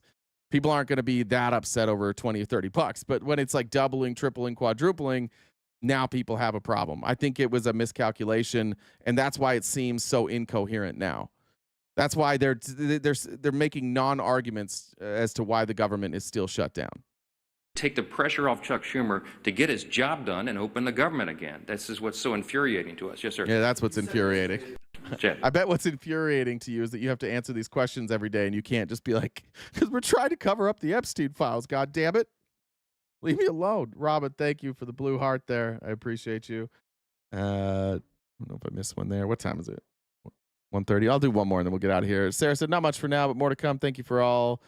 Thank you all for what you do. I'm going to be honest. I kind of like the smaller group. I feel like I get to see all you guys' comments today. I don't know if we want YouTube pushing us back out. Maybe we just bring in people that actually want to be here instead of trolls. It's been kind of nice today. Okay, going. There's Johnson, Schumer. All right. Here's McClain saying this. Well, I don't care. She's an idiot. We'll skip McClain. But I wanted to show this. Merkley, he's Jeff Merkley, Senator Merkley from Oregon. He's the one that was on the House floor for 16 hours, and he's sounding the alarm about fascism. And now he's getting a bunch of press for it. And he's not necessarily the best messenger. I applaud what he's doing. I hope that Democrats see this and recognize, and maybe we should be sharing these clips of him, even though it's not like the most hard hitting. If Democrats in Congress know that the people support this and that they want more of this, I think we can maybe get some more effective communicators out there also saying it. You've got to build this narrative. This is the winning narrative. On top of the fact that they're covering up Epstein, on top of the fact that they're not paying for health care, it's clear that they're like doing an authoritarian takeover. And I think you can use all of these instances collectively to drive that narrative and to illustrate it. I don't think it's ever been more clear. You don't have to like convince people now that something's going to happen. You can just show them what's happening. You don't have to make predictions anymore. When we were warning people about Project 2025, it was all a prediction. Now you can just point to stuff that's actually happening. I think it's really effective. Any reaction from your Republican counterparts?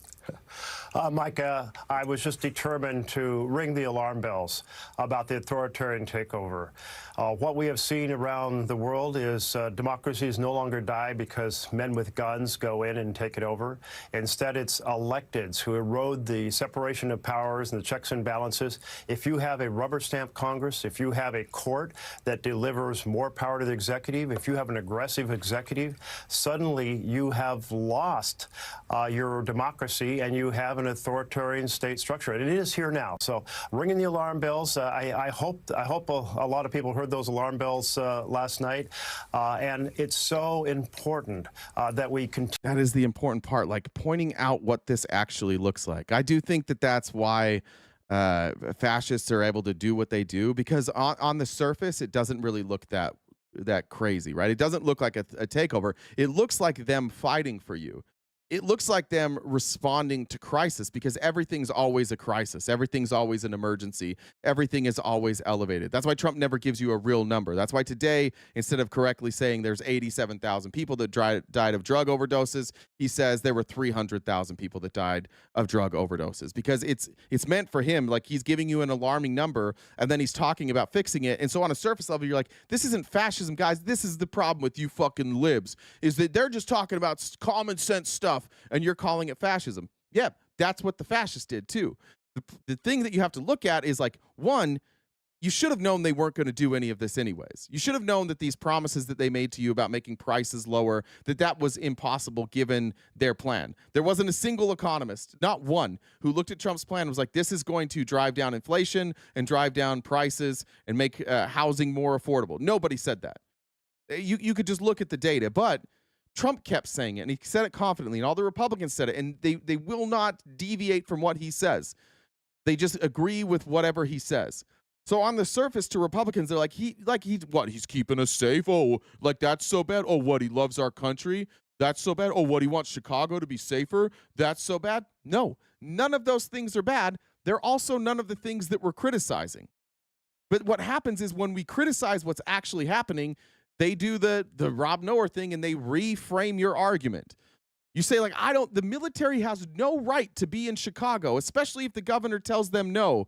And then Mike Johnson is asked that question, like, what do you say about people who think that the government is overstepping its bounds and that they're sending in the military despite the wishes of the people? well, I think that Donald Trump is delivering on his promise that he made to the American people. He has a mandate to keep us safe. And Democrats could work with him and we could have a safer country, but they're insistent on just getting in his way because they hate Donald Trump. They hate everything about our movement. They are radical, communists, Marxists, fascists, and they hate our country. And so when they see Donald Trump doing great things for their country, they get mad and they want to stop it. And Americans are like, oh, all right, that makes sense. None of that's what happened. That's why people don't correctly identify fascism. That's why no country ever sees it coming. They all of a sudden, like, things are just fucked, and they're like, oh no, what happened? No, I have no idea what happened. All right, last one, and then we'll get out of here. It is James Tallarico. I saved this for the end. James Tallarico's on his good shit. We're going to go to church for a minute. Everybody, get out your whatever religious paraphernalia you have. If you've got a mat that you pray on, if you sit in a chair, if you need a cross, if you need a yarmulke, whatever it is, we're going to go to church with James Tallarico. And I tell you what, if all you Christians, all you MAGA Christians were more like James Tallarico, maybe people wouldn't think that Christianity is such bullshit. Granddad was a Baptist preacher. I've been a member of this church since I was 2 years old. And now I'm in seminary studying to become a minister myself. My faith means more to me than anything. But if I'm being very honest, sometimes I hesitate before telling someone I'm a Christian. There is a cancer on our religion. Until we confess the sin that is Christian nationalism and exorcise it from our churches, our religion can do a lot more damage than a six-pack of Lone Star. There is nothing Christian about Christian nationalism. It is the worship of power, social power, economic power, political power in the name of Christ. And it is a betrayal of Jesus of Nazareth. He told us we would know them by their fruits. Jesus includes, Christian nationalism excludes. Jesus liberates, Christian nationalism controls. Jesus saves, Christian nationalism kills. Jesus started a universal movement based on mutual love. Christian nationalism is a sectarian movement based on mutual hate. Jesus came to transform the world. Christian nationalism is here to maintain the status quo. They have co-opted the Son of God.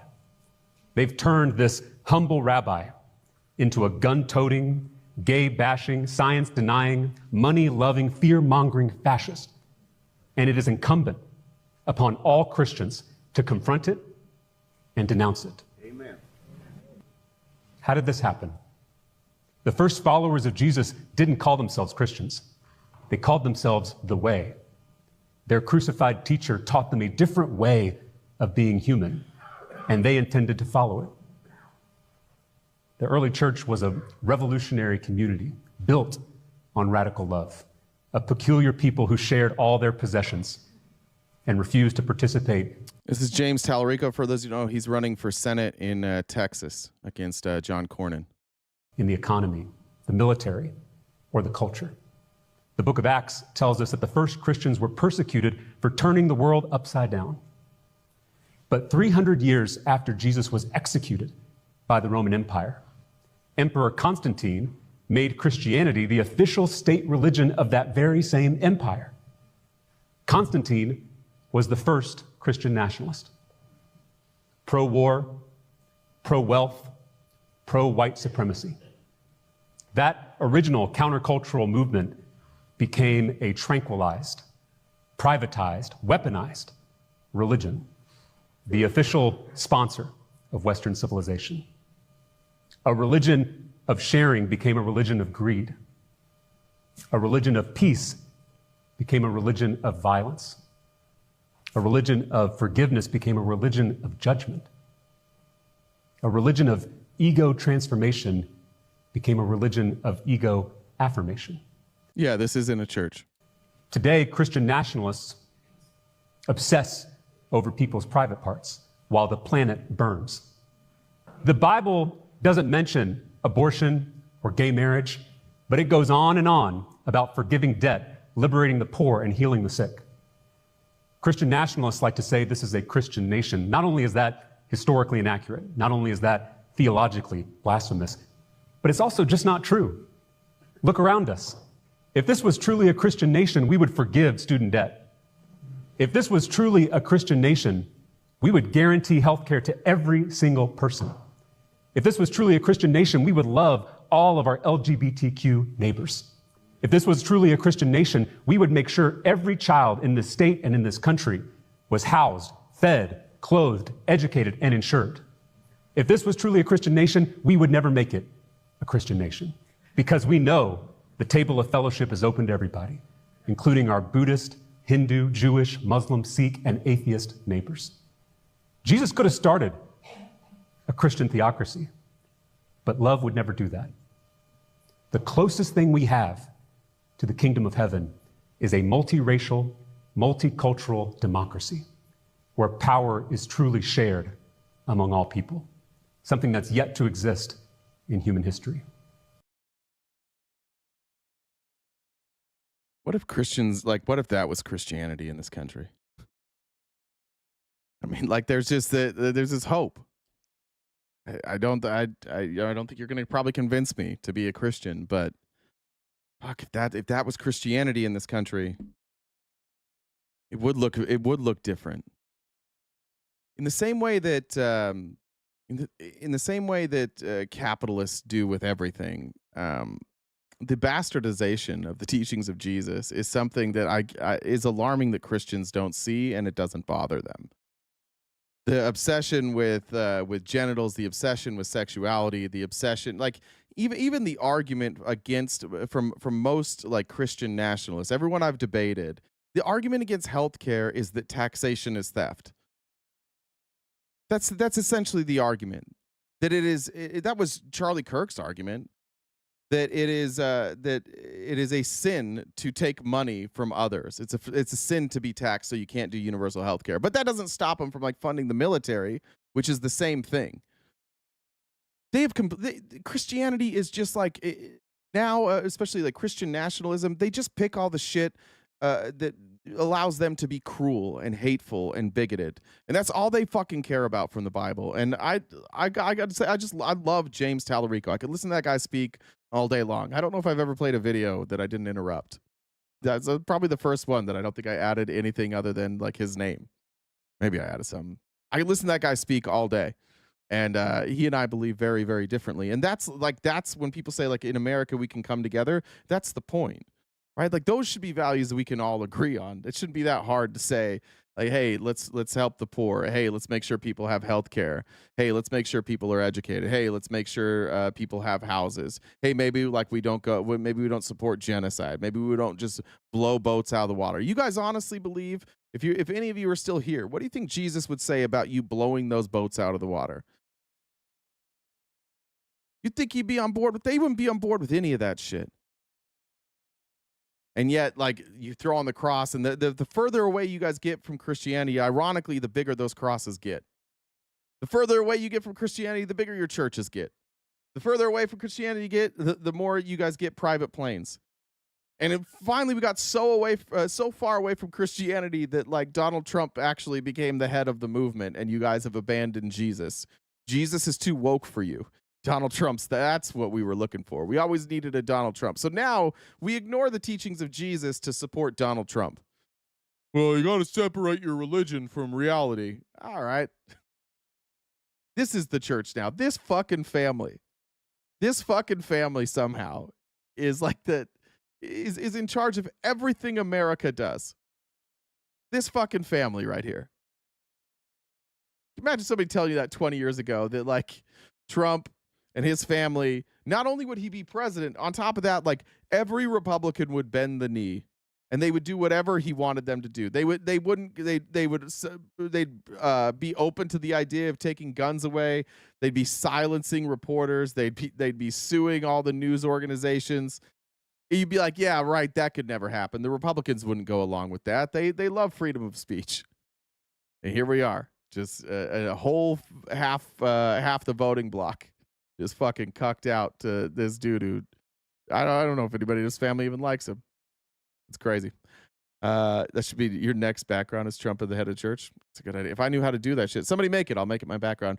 Renee, thank you very much. Amy Lynn said Dems agreed to keep the government open in March and Republicans promising negotiations. They refused to negotiate after they got Dems' vote and still refusing to. So Dems hold strong. They're the liars.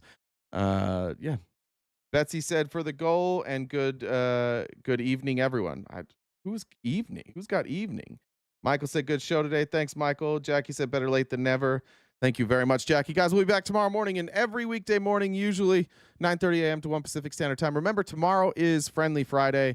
I'll also be announcing the schedule for our members-only events. Our audience is going to be limited for a while, so it's going to be cool. It's going to feel like we all get to know each other a little bit better, and that's fine. But if you can, to help support us, if you can engage in our videos, in the shorts that we post, or once this live is done, if you can go comment on there, share it with your friends that you think would enjoy the channel. Just not just everybody, but friends you think that would enjoy the channel. And if you're able to, if you could help, if you could become a paid member, we do have members only event. I'm building a new studio. I think I told you guys that I was getting a new place. I'm also going to build out a studio. We're going to go away from the green screen. It'll look a little bit different. And I'm also going to set up a space where we can have interviews. I hope to do like some in-person stuff and be able to bring people in. So we'll see some changes as we're going forward. It'll be kind of expensive. So we have memberships, I think, starting at $5. If you can join and be a paid subscriber, that goes a long way. If we get up to 1,000 paid subscribers, we basically can do what we need to do to expand. But thank you guys so much for being here. I do like it better, honestly. I thought it was a much better day. I could see all of your comments. Those comments aren't flying by, and it's not just a bunch of Nazis. So I don't know. Maybe we keep saying awful shit so that they don't push out our stream everywhere. I will see you tomorrow, 9:30 a.m. Jen, thank you. Mods, thank you. Audience, thank you. Stay cute and cool, and have a great summer.